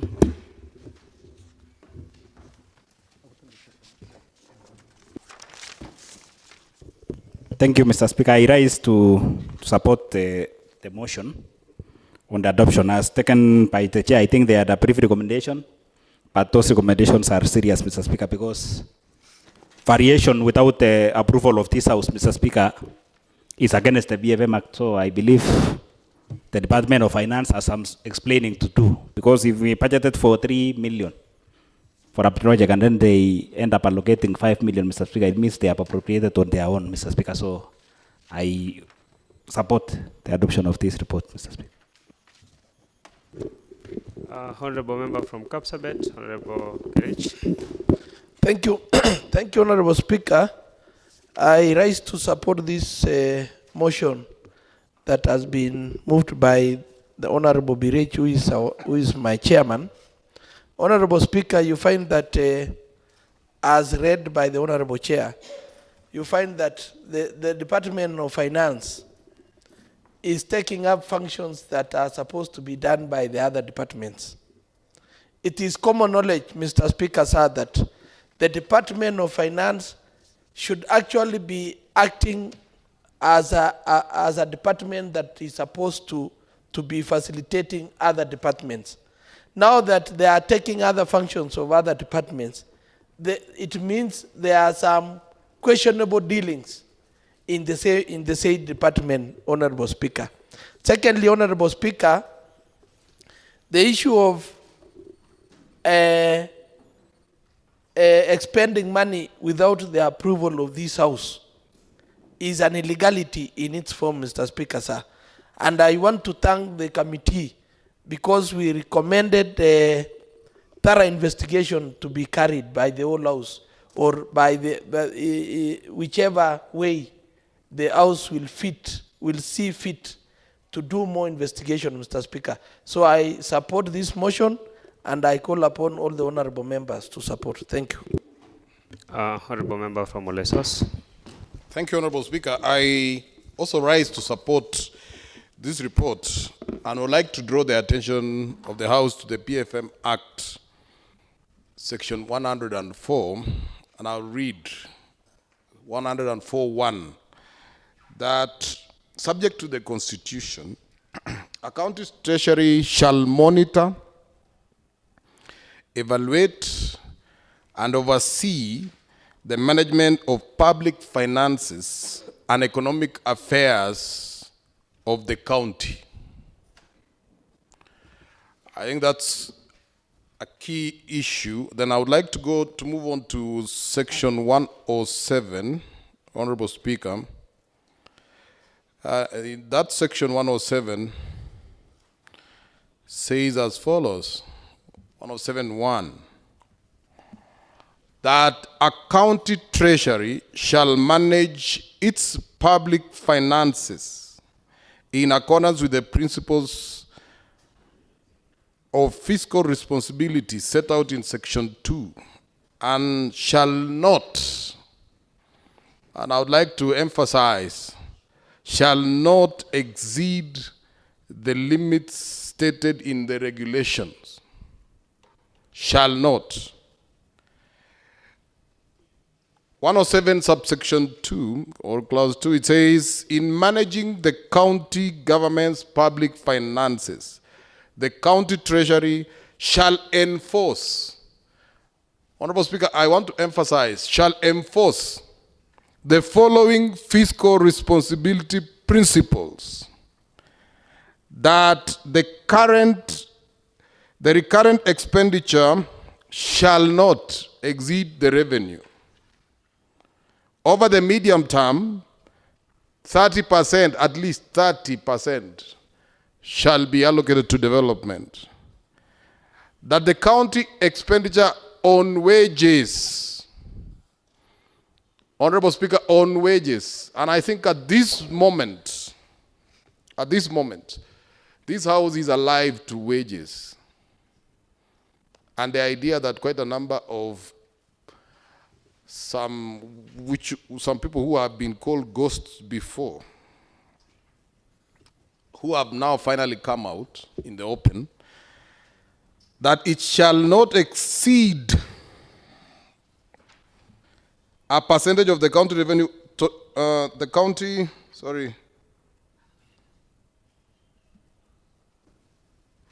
expenditure on wages and benefits for public officers shall not exceed a percentage of the county government's total revenue as prescribed by the county executive member for finance. Okay, the import of what I was reading, Honorable Speaker, is I have seen that the Honorable Chairman, my friend, Honorable Birech, has attempted, or probably, I do not know whether maybe it's the committee, to reduce the function of the county treasury to some supposed acquisition of a vehicle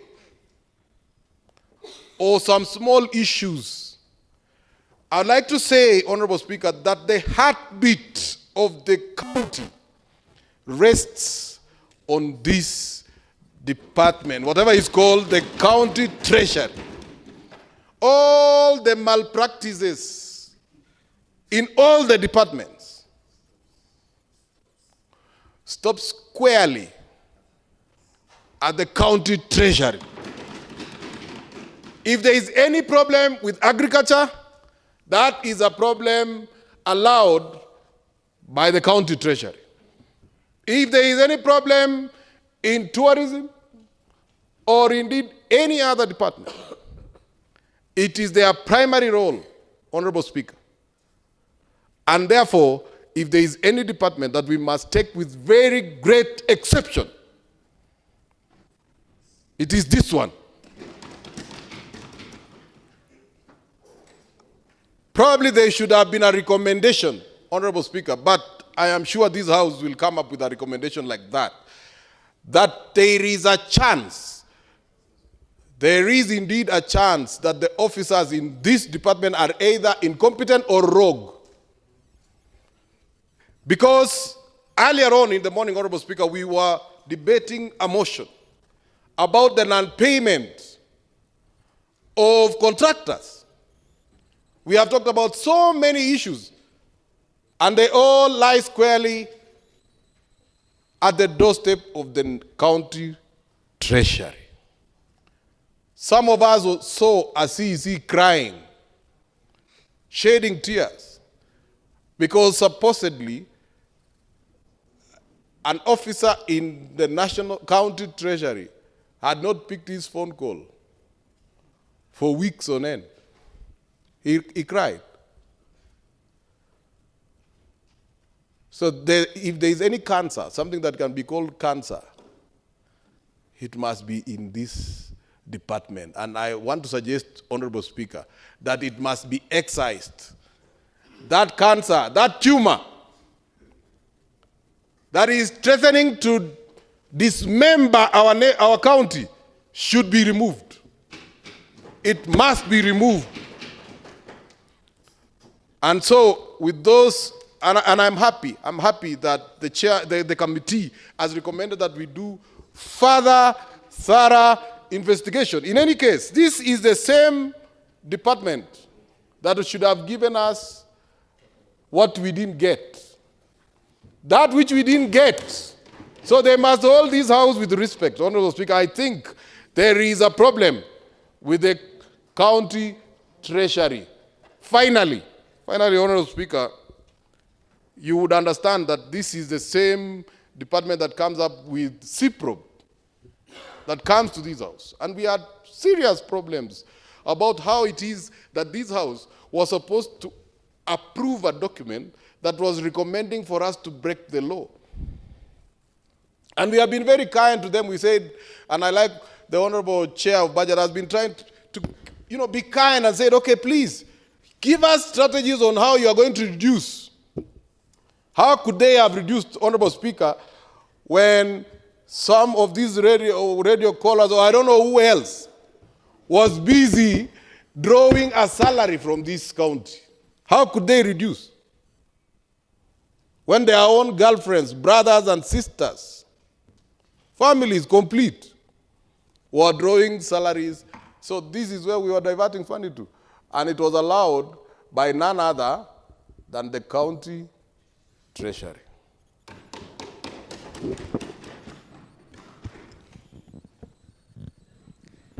Honorable Birech, you have a right of reply. Thank you, Honorable Speaker. Personally, I don't have much to add on the report. I think it is clear as it is. The recommendations is clear as it is.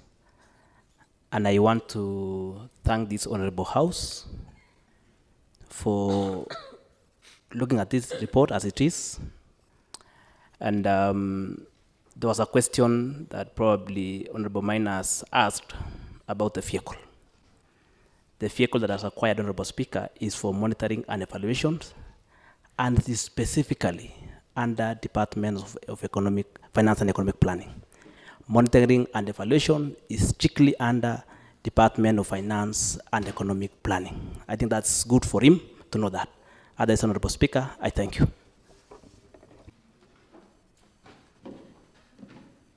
Honorable members, I'll therefore proceed to put the question that this House adopt the Finance and Economic Planning Committee report on the implementation status, report for the financial year 2022-2023 and 2023-2024 laid on the table of the House on 17th September 2024. Will as many as of similar opinion say ayes? Aye. And will as many as of contrary opinion say nay? Ayes have it. Next order. Order number 11, motion. Honorable member from Sangalo Keblonik. Thank you, Honorable Speaker, for giving me this opportunity to move a motion on the adoption of the Sports, Youth and Talent Development Committee report on the Sports Department implementation status, report on of projects for financial 2022-2023 and 2023-2024, laid on the table of this House on 17 September. Honorable Speaker, the County Assembly established under Article 176 of the Constitution, Article 185 of the Constitution, mandates the County Assembly with the following role. 1, the legislative authority of county is vested in and exercised by its County Assembly. 2, the County Assembly may make any laws that are necessary for or incidental to the effective performance of the functions and exercise of powers of the county government under the 4th schedule. 3, County Assembly, while respecting the principle of the separation of powers, may exercise oversight over the County Executive Committee and any other county executive organs.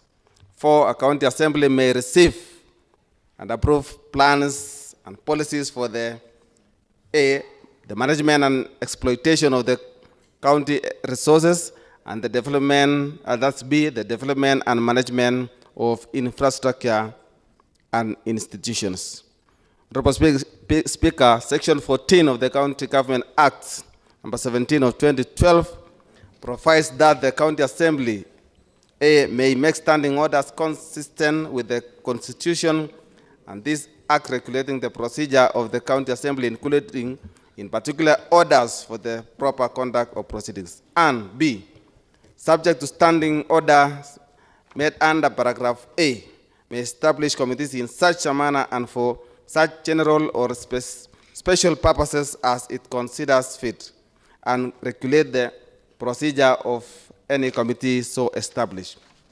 Honorable Speaker, motion of implementation of the committee reports. The County Assembly on 7th September 2024 passed a motion on urgent evident matter of county importance on implementation of the 2022, 2023, and 2023-2024 budget attendance service delivery. Honorable Speaker, the motion sought the following resolution that the county treasury system to, within 7 days from the date of passage of this motion, submit in accordance with Section 166 of the Public Finance Act 2012, A, progress report of all projects as per the department indicating wards undertaken during financial 2022-2023 and 2023-2024 against the incurred expenditure in the following or the said departments, sports, youth and affairs, culture and heritage included. Honorable Speaker, the Office of the Clerk received this implementation reports of the named 10 departments on 14th August 2024. On the same day, the plenary, the Honorable Session Speaker communicated upon the receipt of the project implementation as per the motion. The report stood committed to the respective committee. Honorable Speaker, because we all have this in our gadgets, kindly allow me to read committee membership.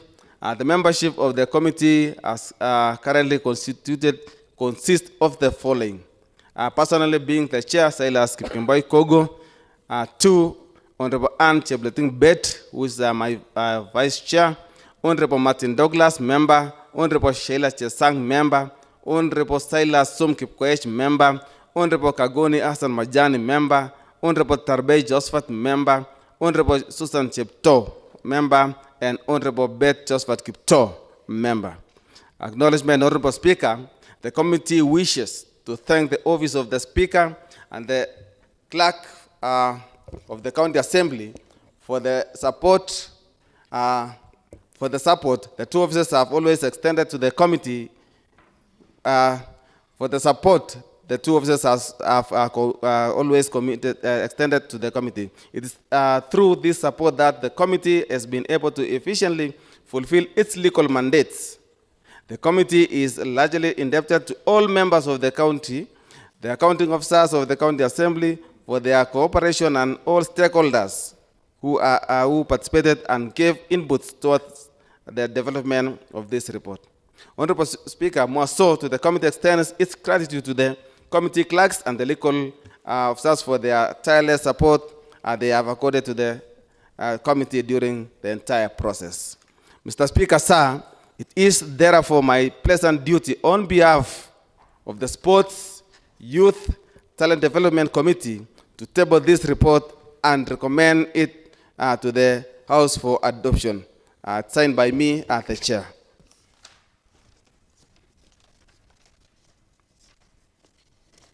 Honorable Speaker, the committee took part in report writing exercise by scrutinizing the departmental report for financial year 2022-2023 and 2023-2024. The overall objective of the committee was to ascertain the following: 1, the status of the projects; 2, the implementation of the approved budget; 3, value for money for the projects undertaken. Honorable Speaker, in undertaking the above objectives, the committee considered the following legal provisions. Honorable Kogo, will you please just consider the findings and possible recommendations? Well guided, Mr. Speaker. If any is there. Honorable Speaker,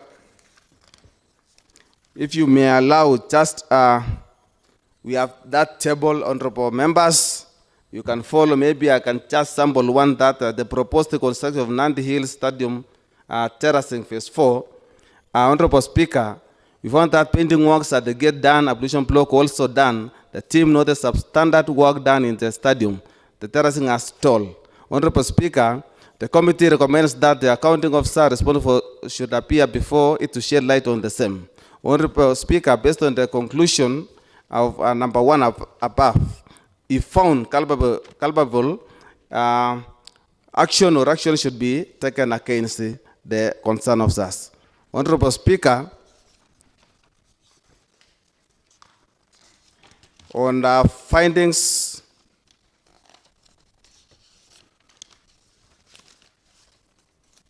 Honorable Speaker, we have a point of emphasis in the recommendations.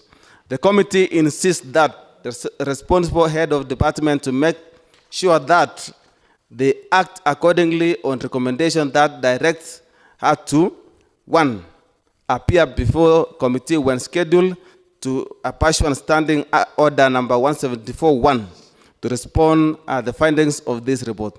2, submit the necessary supporting documents such as the BQs, contract award letters, procurement inspection committee meeting minutes, and inspection certificates.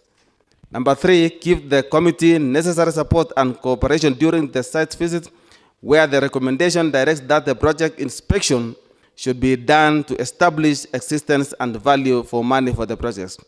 4, within 14 days from the passage of the motion, submit statements of the payment for the projects and programs for the financial years 2022-2023 and 2023-2024 for consideration.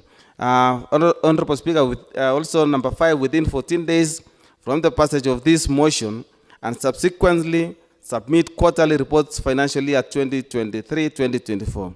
Number 6, Honorable Speaker, the committee further recommends that investigation be done to establish culpability on failure for the CCM to submit quarterly reports as stipulated by the Finance Act 2012.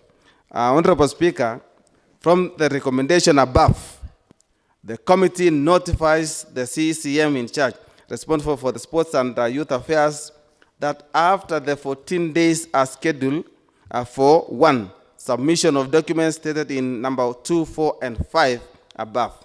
2, invitation to appear before the committee for interrogation on the findings of this report. And lastly, number 3, for the significant projects visit will be put in a place for further investigation to establish conclusive findings that will inform the committee's ultimate recommendation on the implementation of the consideration.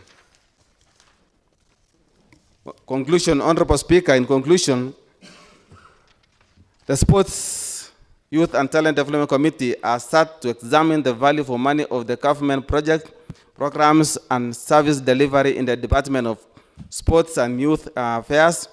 Following this, the committee holds that its findings are of graveness concern and beseeches this House to adopt its recommendation aimed to establish further investigation to establish possible violation of Public Procurement and Asset Disposal Act, the Public Finance Management Act 2012, and the 2010 Constitution. Honorable Speaker, I therefore wish to confirm that the recommendations of the committee in this report was unanimous. It's therefore my duty and privilege on behalf of the County Assembly Committee on Sports, Youth and Talent Development to request this Honorable House to adopt this report subject to all proposed recommendations. Honorable Speaker, this report was signed by the entire committee, honorable members of the committee, Sports, Youth and Talent Development, and we now say, we do hereby say that our signatures have been appended as required by the law. Honorable Speaker, I now wish to say that as a committee, we've done our part to come up with this report. And I urge this House to adopt, and if you feel there's something that should be put in this, as a committee, as the chair, we all are welcome for that. Honorable Speaker, without much ado, I now call upon my Vice Chair, Honorable Anne Betororei, to second. Thank you, Honorable Speaker.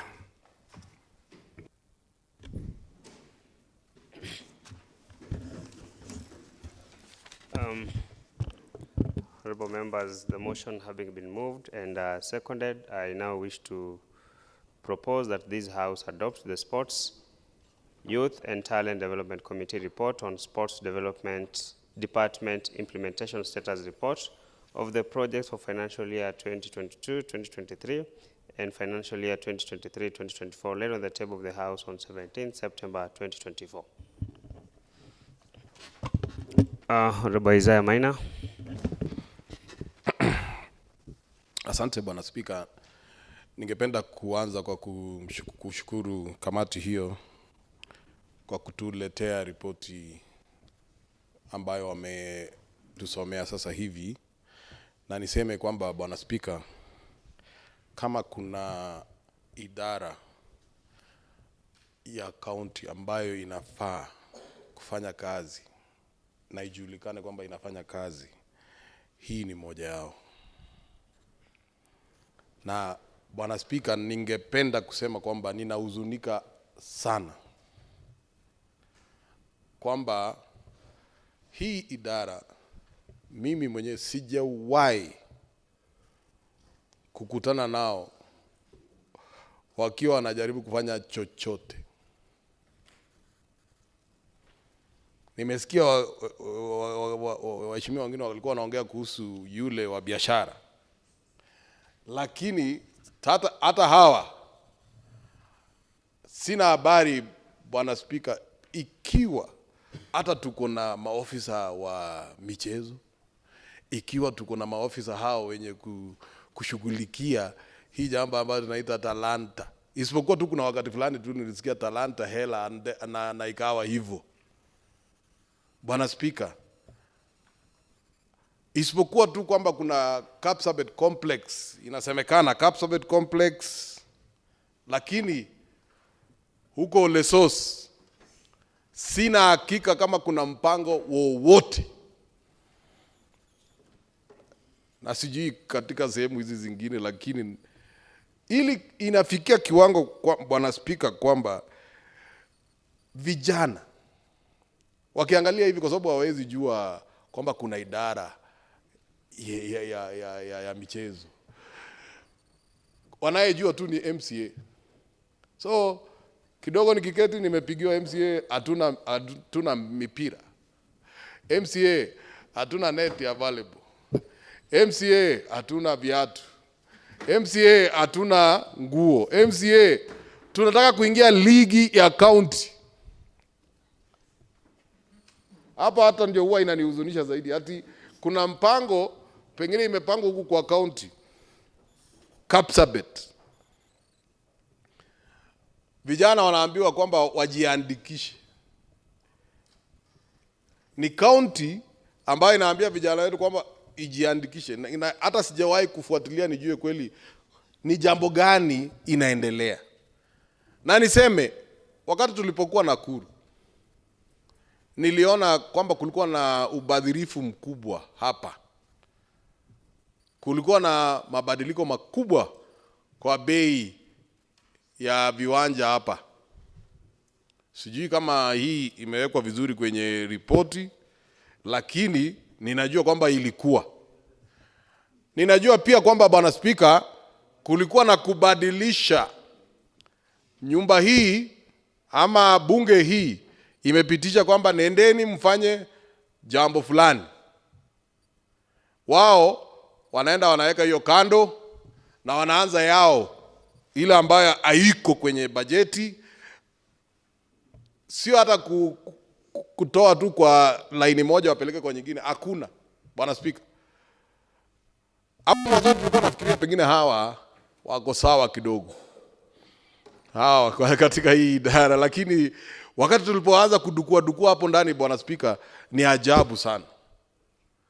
Ajabu kwamba wanaanzisha project zao, wanafikiria wenyewe, wanafikiria kuhusu pesa na wanaweka, na wakuji kurudi hapa kuomba nafasi ya kufanya mambo kama haya. Kama kuna watu ambao wanavunja sheria na kulala, pengine hiyo ndio talanta yao. Maybe talanta ambao wanaongea kuhusu kutengeneza ni yao wenyewe ya kulala na kutoonekana. Kwa sababu hebu tuulizane kweli, Bwana Spika, mtu akiwa pale kijijini umuulize nani ndio waziri wa sports, hawezi kumjua. Umuulize nani ndio CEO, pengine watasema wamemuona kwenye mahali kwa sababu wanaona anapenda kuweka kwenye hizi mitandao.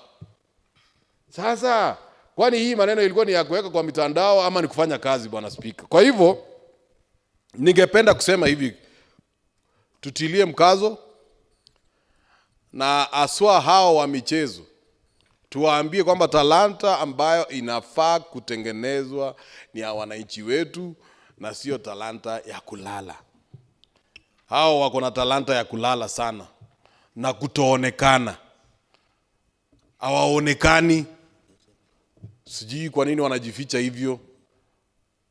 Na hata hivi karibuni wakati tulipoanzisha hii mgao wetu wa kuweka katika kila wodi, Bwana Spika, tumeweza, kama mimi niliweza kuhakikisha kwamba watu wangu nikawaambia mwekeni, ongezeni mipira, ongezeni nini.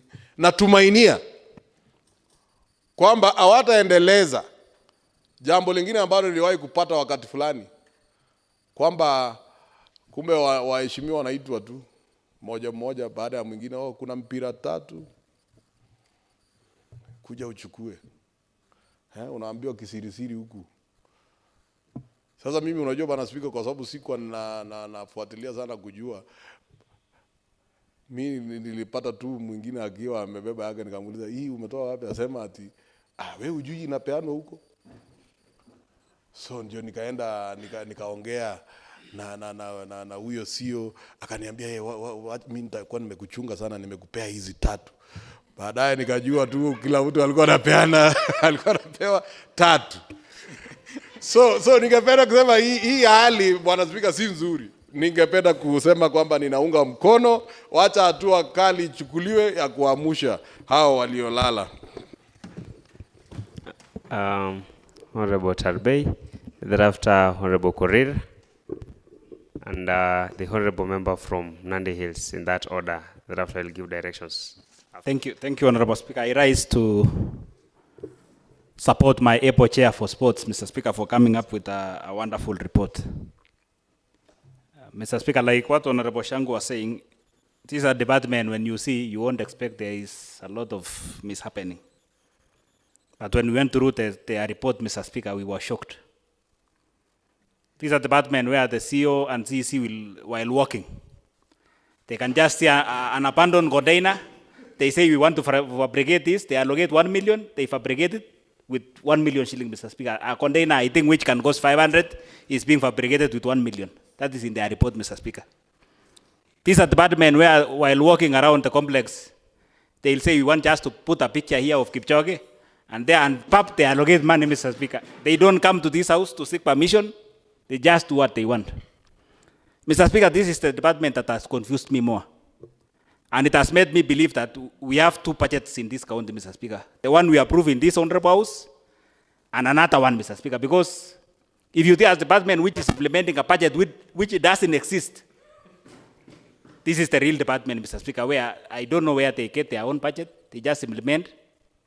They come to this honorable house, they tell us we want to buy cheap equipment. Mr. Speaker, the following day, they are doing ceiling in that gym.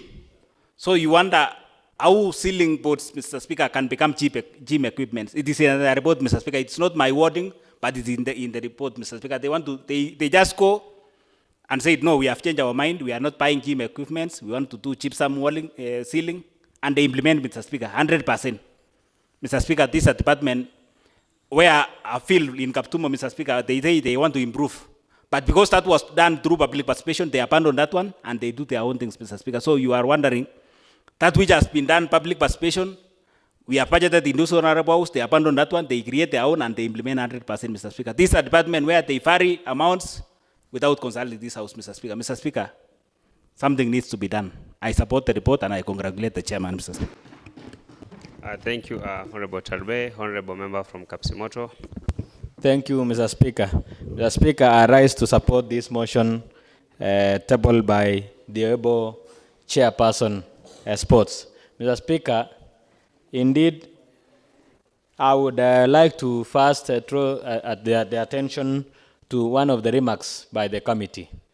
It's a serious indication that this department requires further scrutiny because, Mr. Speaker, on year in, year out, Mr. Speaker, we often pass the budgets from various financial years. And it is a serious violation when you are actually, a serious violation of the law, that is a PFM Act, when you are able to do your own things against or outside the approved budget by this House, Mr. Speaker. And as an oversighting body, Mr. Speaker, I would like to draw one of the attention of the House and you, Mr. Speaker, on one of the items on purchase of the equipment of the at Eliud Kipchoge complex. It states that the location, yes, is Kapsabet, equipping of the gym with gym equipment. You will realize that the contract sum, Mr. Speaker, is 0, and the budgeted amount, Mr. Speaker, is 8 million shillings. The status of the same project, Mr. Speaker, is funds reallocated. But, Mr. Speaker, sir, on further scrutiny of the reports, while you are handling the reports, Mr. Speaker, we realize that indeed only 4 million shillings out of 8 million shillings budgeted, Mr. Speaker, was reallocated and approved in Supplementary 1 for the financial year 2022-2023, Mr. Speaker, resulting to a balance of 3.99 million, Mr. Speaker, sir. And in the same remarks, I think, Mr. Speaker, it is very clear. I have also checked there are some same items with similar recommendations or with similar comments that funds are reallocated. And again, if you check, you will realize that the same funds might not have been reallocated in Supplementary 2 and Supplementary 1. I think this one requires further scrutiny so that we can be able to clear our doubts and our minds. So I think it's better that they appear in persons to also give us and explain to this assembly as to why there are these there is this inconsistency in terms of reallocation of funds in some instances, and when you check in the main budget, it's actually not viable. So, Mr. Speaker, we support and we want to request that, Mr. Speaker, all the approved budgets should be well adhered to by the entire departments. I support. Thank you. Honorable, seems that Honorable Kiprop is not ready. Honorable Susan. Asante sana Bwana Spika. Ningependa kuunga mkono huu mjadala kwa kuwa mambo na vijana saa hizi ndio shida kubwa katika kaunti yetu ya Nandi. Vijana wetu hasa wa kiume wanahitaji mafunzo ya hali ya juu, na nafikiri hii ndio idara inayofaa kwenda zaidi na kuwasaidia vijana wetu. Juzi mtukufu rais alipotembelea hapa kaunti yetu ya Nandi, nilishangaa sana tulipokuwa Nandi Hills, tulikokuwa pahali tofauti, hata jinsi vijana wanavyojibu hata mtukufu rais anapoongea. Unaona vijana ni kama kitabia kidogo wameenda kando. Nafikiri inabidi tuhakikishe kuwa pesa tunazoziweka katika hii idara iweze kuwasaidia, hata kuwe na mafunzo tofauti kila aina kwa wasichana, kwa vijana, ikuwe inapangwa na itumike hata katika uwanja wetu wa Kipchoge. Zaidi hata kwa mambo ya matumizi ya madawa ya kulevya na hata wasichana kushika mimba mapema. Nafikiri hii idara imelenga zaidi kazi yake. Bwana Spika, ningeomba sana ili watakapo tutembelea hapa tuweze kujadili zaidi pamoja na wao jinsi tutakavyosaidia vijana wetu. Asante Bwana Spika. Honorable member from Kaptel Kamoyo, thereafter Honorable from Nandi Hills. Thank you, Honorable Speaker, for the opportunity. I arise, Honorable Speaker, to allow my chair, Honorable Koko, for this wonderful report. Honorable Speaker, for sure, we are approving some budgets here in Assembly, but when it gets to some department, Honorable Speaker, it is reallocated to various items or forfeits, Honorable Speaker. And this is a serious offense, Honorable Speaker, which needs to be dealt with squarely, perpendicularly, Honorable Speaker, because this house has been reduced. It has been reduced to the lesser citizens, the lesser honorable members, Honorable Speaker. And we have to deal with this reallocation of funds by the wish of officers or CCs or COs from various departments. And this reallocation we have seen in various departments, Honorable Speaker. We need to be firm on this, because this one contravenes Section 196(1) of PFM Act, Honorable Speaker, 2012. Honorable Speaker, that is a serious offense from this department of the sports. I have seen some reallocation without seeking approval from the county assembly. Again, Honorable Speaker, when I want to touch on NCYS, Nandi County Youth Service, Honorable Speaker. They have always been given some wages, some small tokens, like I think it is 450 per day. They are working 10 days a month. That is like 4,500 on the Speaker. And also, Speaker, remember they have been paid via M-Pesa. Honorable Speaker, I think we should invite they will be coming to shed light, and we want M-Pesa statements. We want M-Pesa statement to be submitted to this Honorable Speaker, because they are not on payroll. They are just paid manually via M-Pesa. So this is where some looting has been always taking place, Honorable Speaker. We need to interrogate because some of the officers here have enriched themselves, Honorable Speaker. They have enriched themselves. They are driving smartly. They have double cab. And I'm here just running home and here with my small car, Honorable Speaker. This is not allowed. This is a serious matter. Why? Who approved this payment via M-Pesa? Did it come to this Honorable House? No. Honorable Speaker, let me hand here because I might shed tears because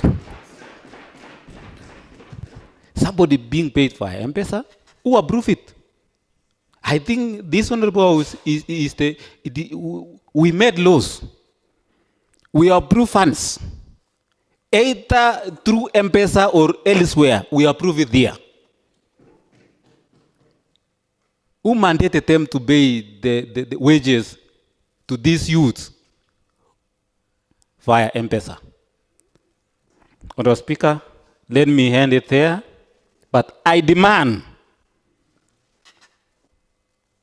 where this money has been paid through M-Pesa, because here we have 723 youths being paid for the last, although this one it was a recurrent budget, which split to this some various financial years, 2022, 2023.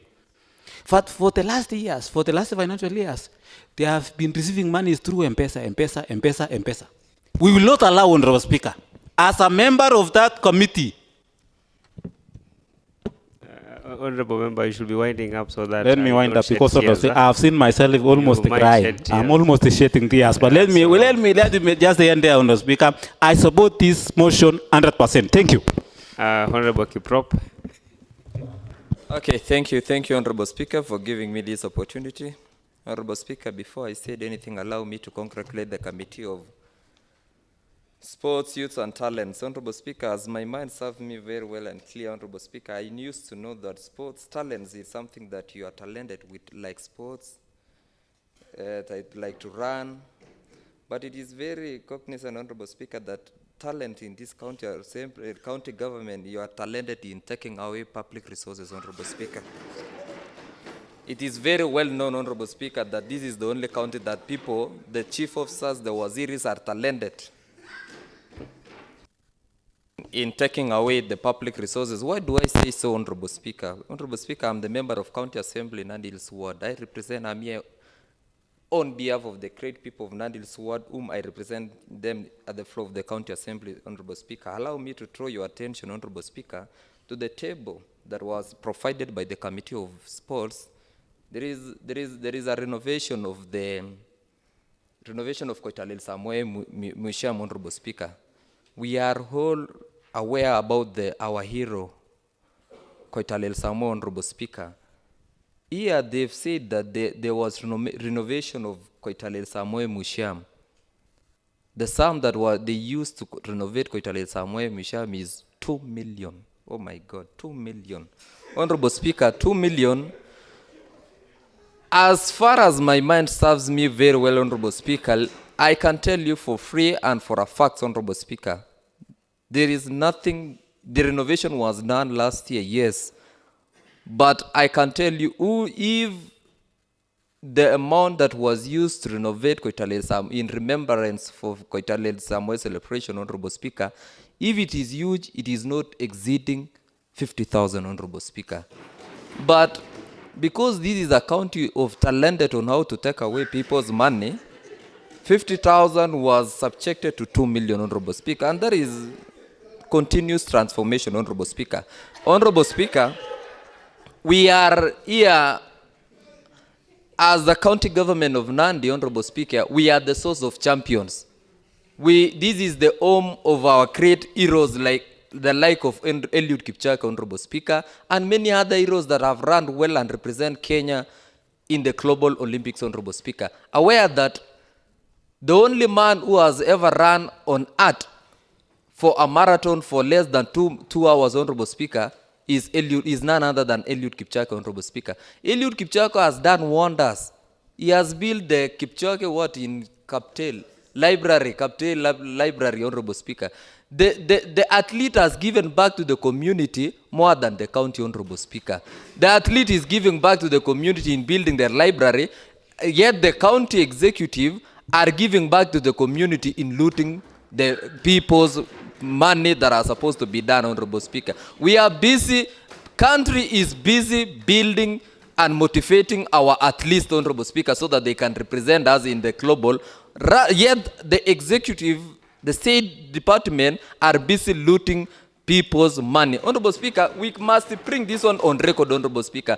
And this one should be dealt with as said by honorable members that any person who has, any CEC who has just failed in his office, Honorable Speaker, should go.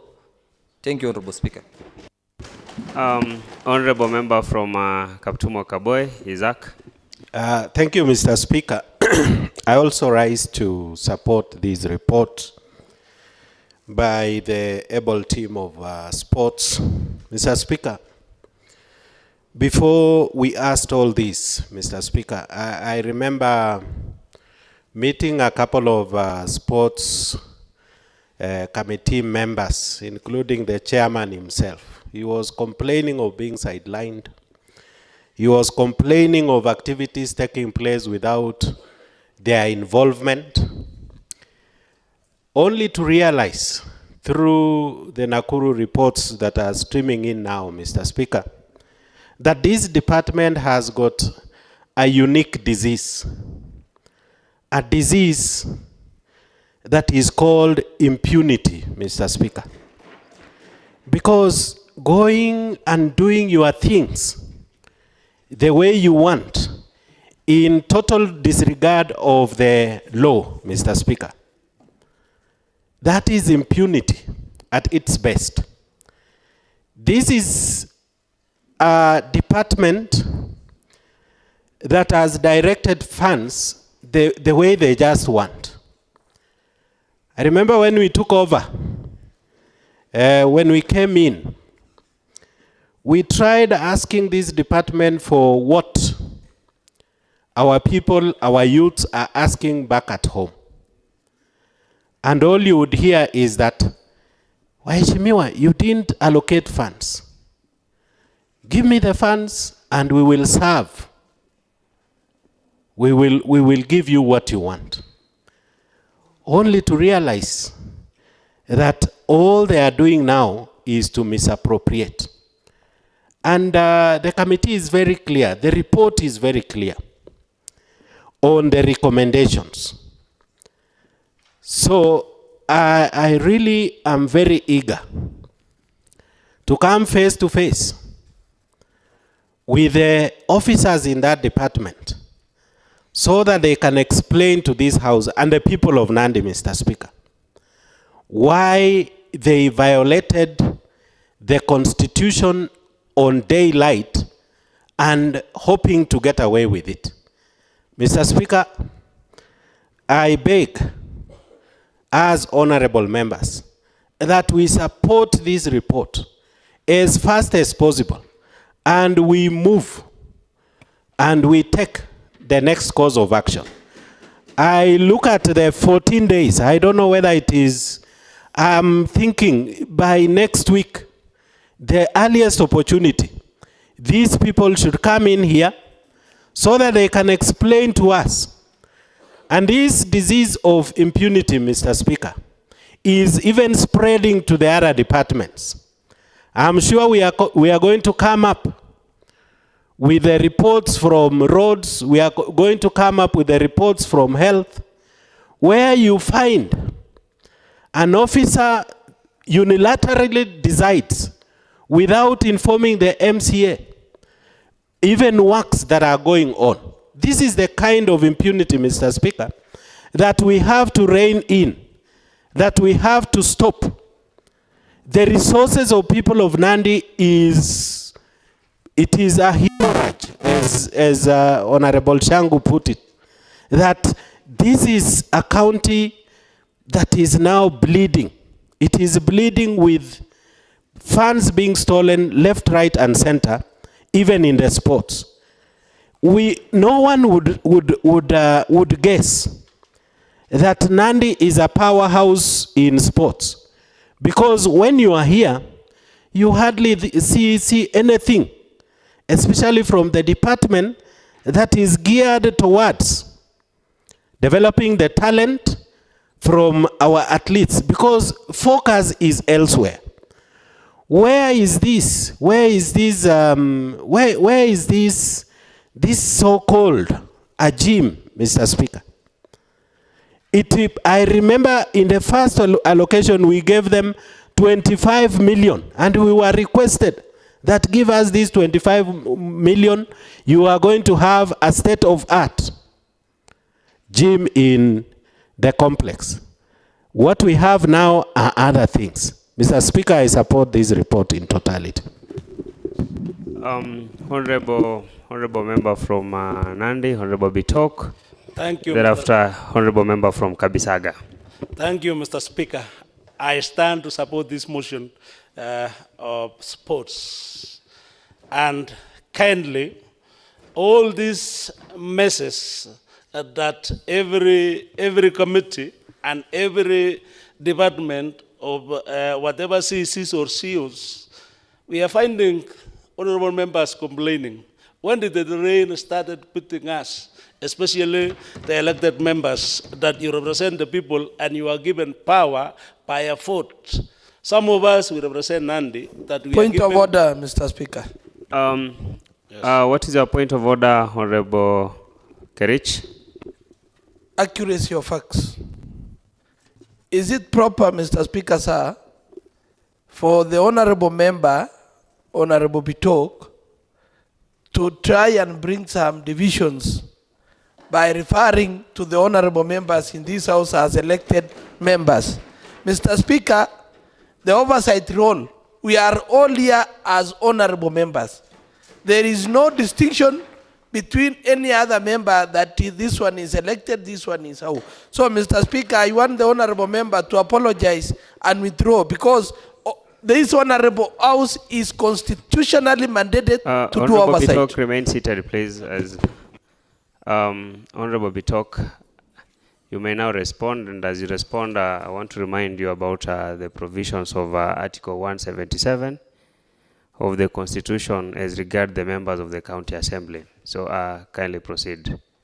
Thank you, Mr. Speaker. May I apologize for the... and thank you for the information that all the honorable members are elected by the Constitution and they are very equal in their capacity. So when the rain started beating us, all of us honorable members that we have elected by the Constitution, that our role of oversight, that somebody can say they are talented looters. And here we are in this house seeing things being looted. So it is the time that we wake up from our sleep and do our role of oversight to see that all things are run well. Otherwise, our Nandi County is becoming marginalized, that very soon I will be the leader of the marginalized county assembly. Mr. Speaker, our national government, our Kenya country, we are moving to CBC, a certain education that it needs all around, that is sports and all talented people to be followed. So we need the sports and all this department to run well, so that it will be an exemplary, and all the things that will be done in our county very soon, it will be adjoined or joined by the national government. So we need to play our role of oversight and legislation well, so that in case, because as we are elected by the Constitution and elected by the people of Kenya, we have a role, and the others are given chance, that who is superpower to other one? Is it the CC, the CEO, or the MCA? So those are the roles that we are given during the induction, that now we need them to be put on to work and make us able to move this county. Otherwise, I stand to support this motion and also to support our county to run well. If there is one who is not doing his role of oversight or doing his work that is given by the Constitution, then we let others and give chance to the people who are able to run well our county. Thank you, Mr. Speaker. Honorable member from Kabisaga, thereafter Honorable Sarah, and then Honorable member from Kapsabet, in that order. Thank you, Honorable Speaker, for giving me this opportunity to contribute to this motion. Honorable Speaker, I am a member of this committee, and I want to thank our HEPO chair for moving this motion, and also to thank the whole committee members for coming up with this report. Honorable Speaker, the Sports and Talent Development Department should start devolving the sports activities to ward or village level. That is where talent should start building. Now, Honorable Speaker, because the department has failed in devolving the activities of youth to the ward level, I want to support this report so that we can hold them accountable. I support this motion, and I concur with all the honorable members who have supported the motion. Thank you, Honorable Speaker. Honorable member from Kosirai. Okay, thank you, Mr. Speaker, sir, for allowing me also to say something about this department. First and foremost, let me thank the committee and even the whole house for what we have, they came up with. And this, I'm 100% supporting the adoption of this report. So sports and culture are the main thing that will always explain what a tribe is. When you kill their sports activities, when you kill their culture, that tribe will be extinct automatically. So Nandi County, I've been looking so much on other departments, forgetting that the tribe here will become extinct. The name Nandi, where is the culture of Nandi? Nandis are well known for being good sportsmen. But now, when we turn back to this department, there is very little that is being done. If you look at other cultures, let me quote, for example, when His Excellency the President was in Germany, was there a culture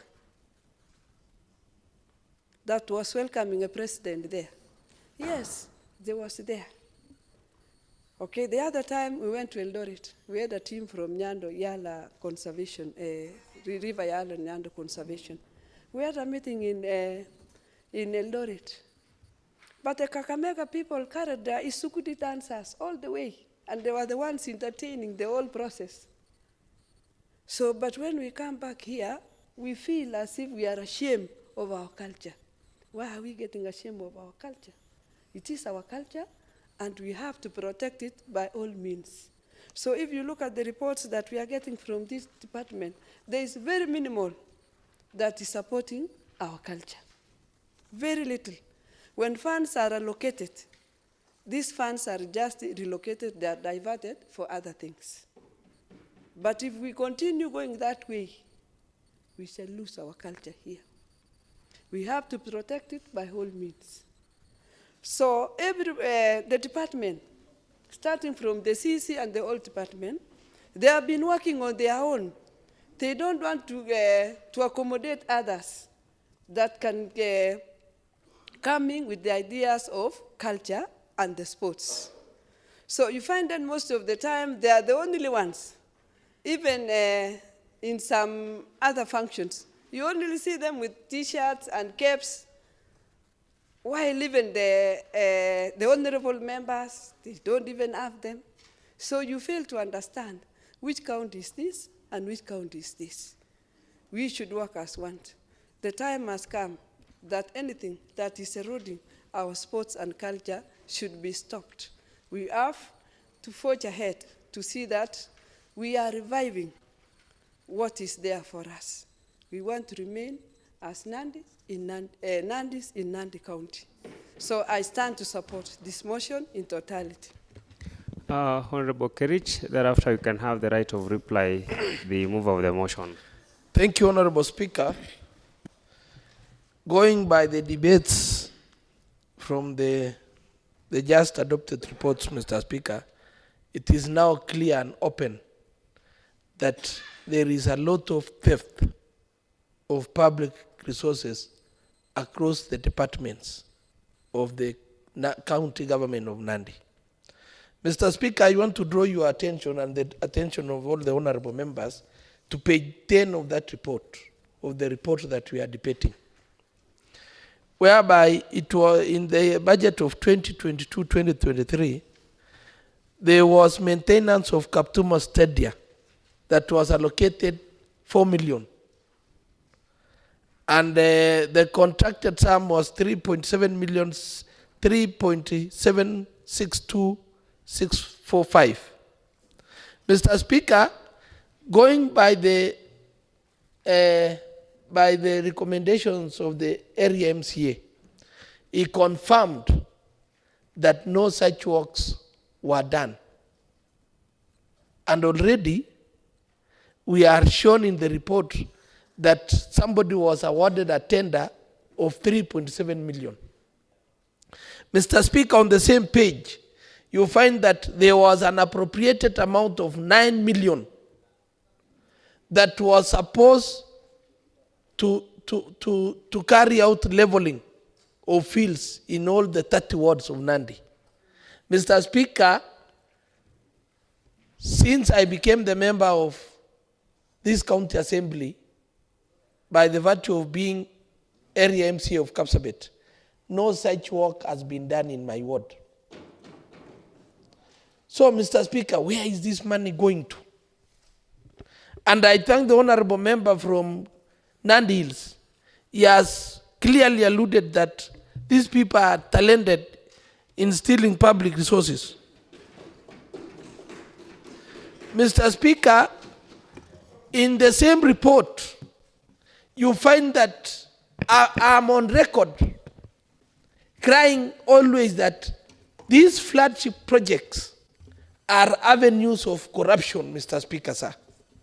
The Kipchoge Sports Complex in my ward here, there is no year that has gone without being appropriated money in this assembly. But to date, even the gym equipment that have been mentioned here, when you go to the room that is supposed to, for the gym equipment to be fixed, the room is empty. We've been told of some landscaping works that have been done. And when we interrogated the documents, those works, some of them have been done without the approval of this assembly, through the budgets. Mr. Speaker, it is high time that these people should be brought into book. Because we have been crying. The people of Nandi have been crying. We have been appropriating money to a tune of 9 billion, but it cannot be felt on the ground. Where is the problem? It is now clear that we have fraudsters in the offices of the county government of Nandi. And this house should now take bold decisions to deal with these guys. Because, Mr. Speaker, it is better we take action so that the people of Nandi can see that the assembly is doing its mandate as required by the Constitution. Going by the current happenings, we are being accused, but we have decided, and I want to pray that the spirit that is in this assembly currently should keep on burning, so that we fix these messes once and for all, and the benefit to the Nandi County, people of Nandi County. Otherwise, Mr. Speaker, I want to thank the chairman he has recommended further investigation. And I know this House will come with mechanisms and ways of doing further investigation and report back also to the same House in due course, Mr. Speaker.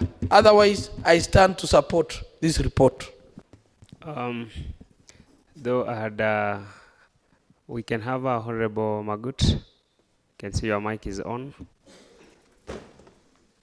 Asante sana Bwana Spika kwa kunipa hii nafasi. Na pia nataka kushukuru sana mwenyekiti wa michezo. Bwana Spika, hii idara ya mchezo ni mchezo. Au wenyewe ni mchezo. Bwana Spika, Chemurkor juzi amekuja tukiwa Nakuru na amekuja kutupima akili. Tusiulize pesa au mambo ya pesa katika hiyo idara. Bwana Spika, nataka kusema hivi. Kuna siku ambapo tuliambiwa tutapewa mipira. Tulienda tukachukua mipira na Mheshimiwa Esther. Lakini kufika jioni tukapigiwa simu na Ruta na Okelo ama anaitwa nani, turudisheni hiyo mipira, amfai kupewa kama nominated, ampewe mipira. Are we not honorable members? Bwana Speaker, hiyo idara ionekane inafanya kazi. Juzi nimetembea na wanafunzi ambao walifanya vizuri hadi wakafika county na national. County zingine walikuwa wakionekana kuwa wanatoka county fulani. County ya Nandi peke yao ambapo haikuwa inaonyesha au wanafunzi wanatoka county kane. Ilikuwa aibu sana. Nilikuwa na wewe na tuliweza kusaidia hao wanafunzi. Nataka kusema hiyo idara ya michezo ifakiliwe.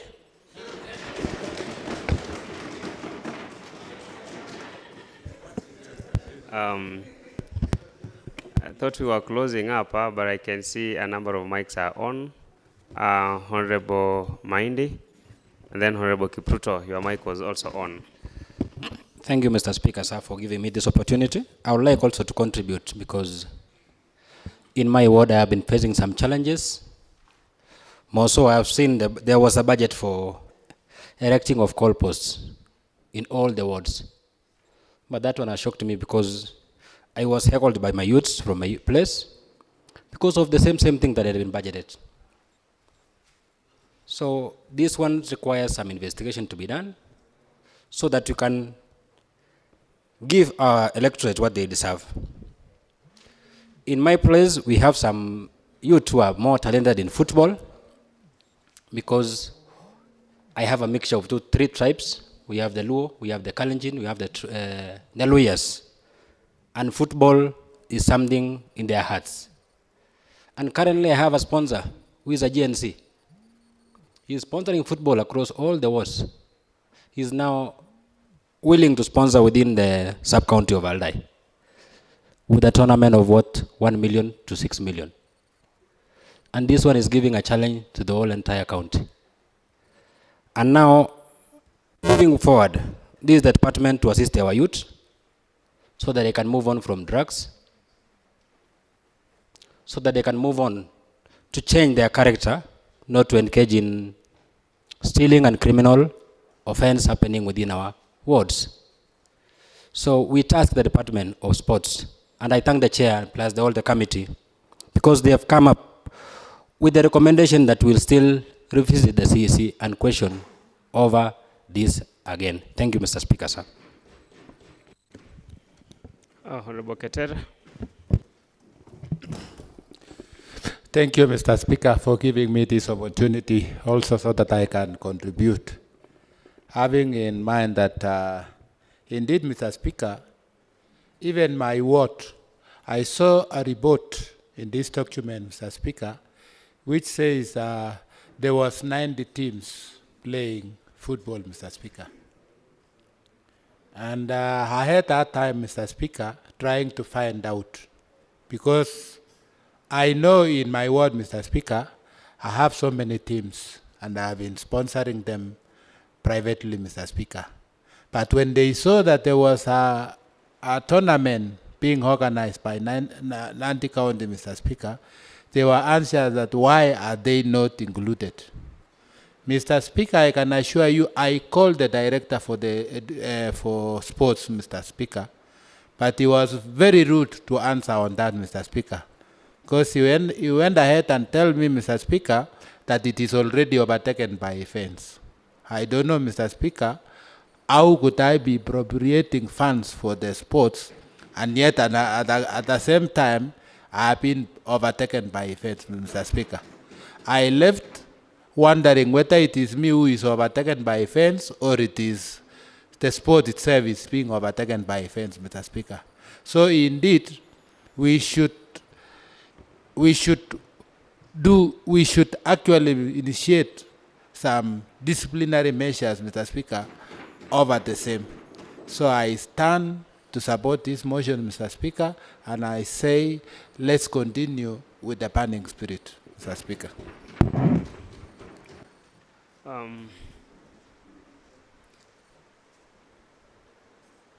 Honorable Kogo.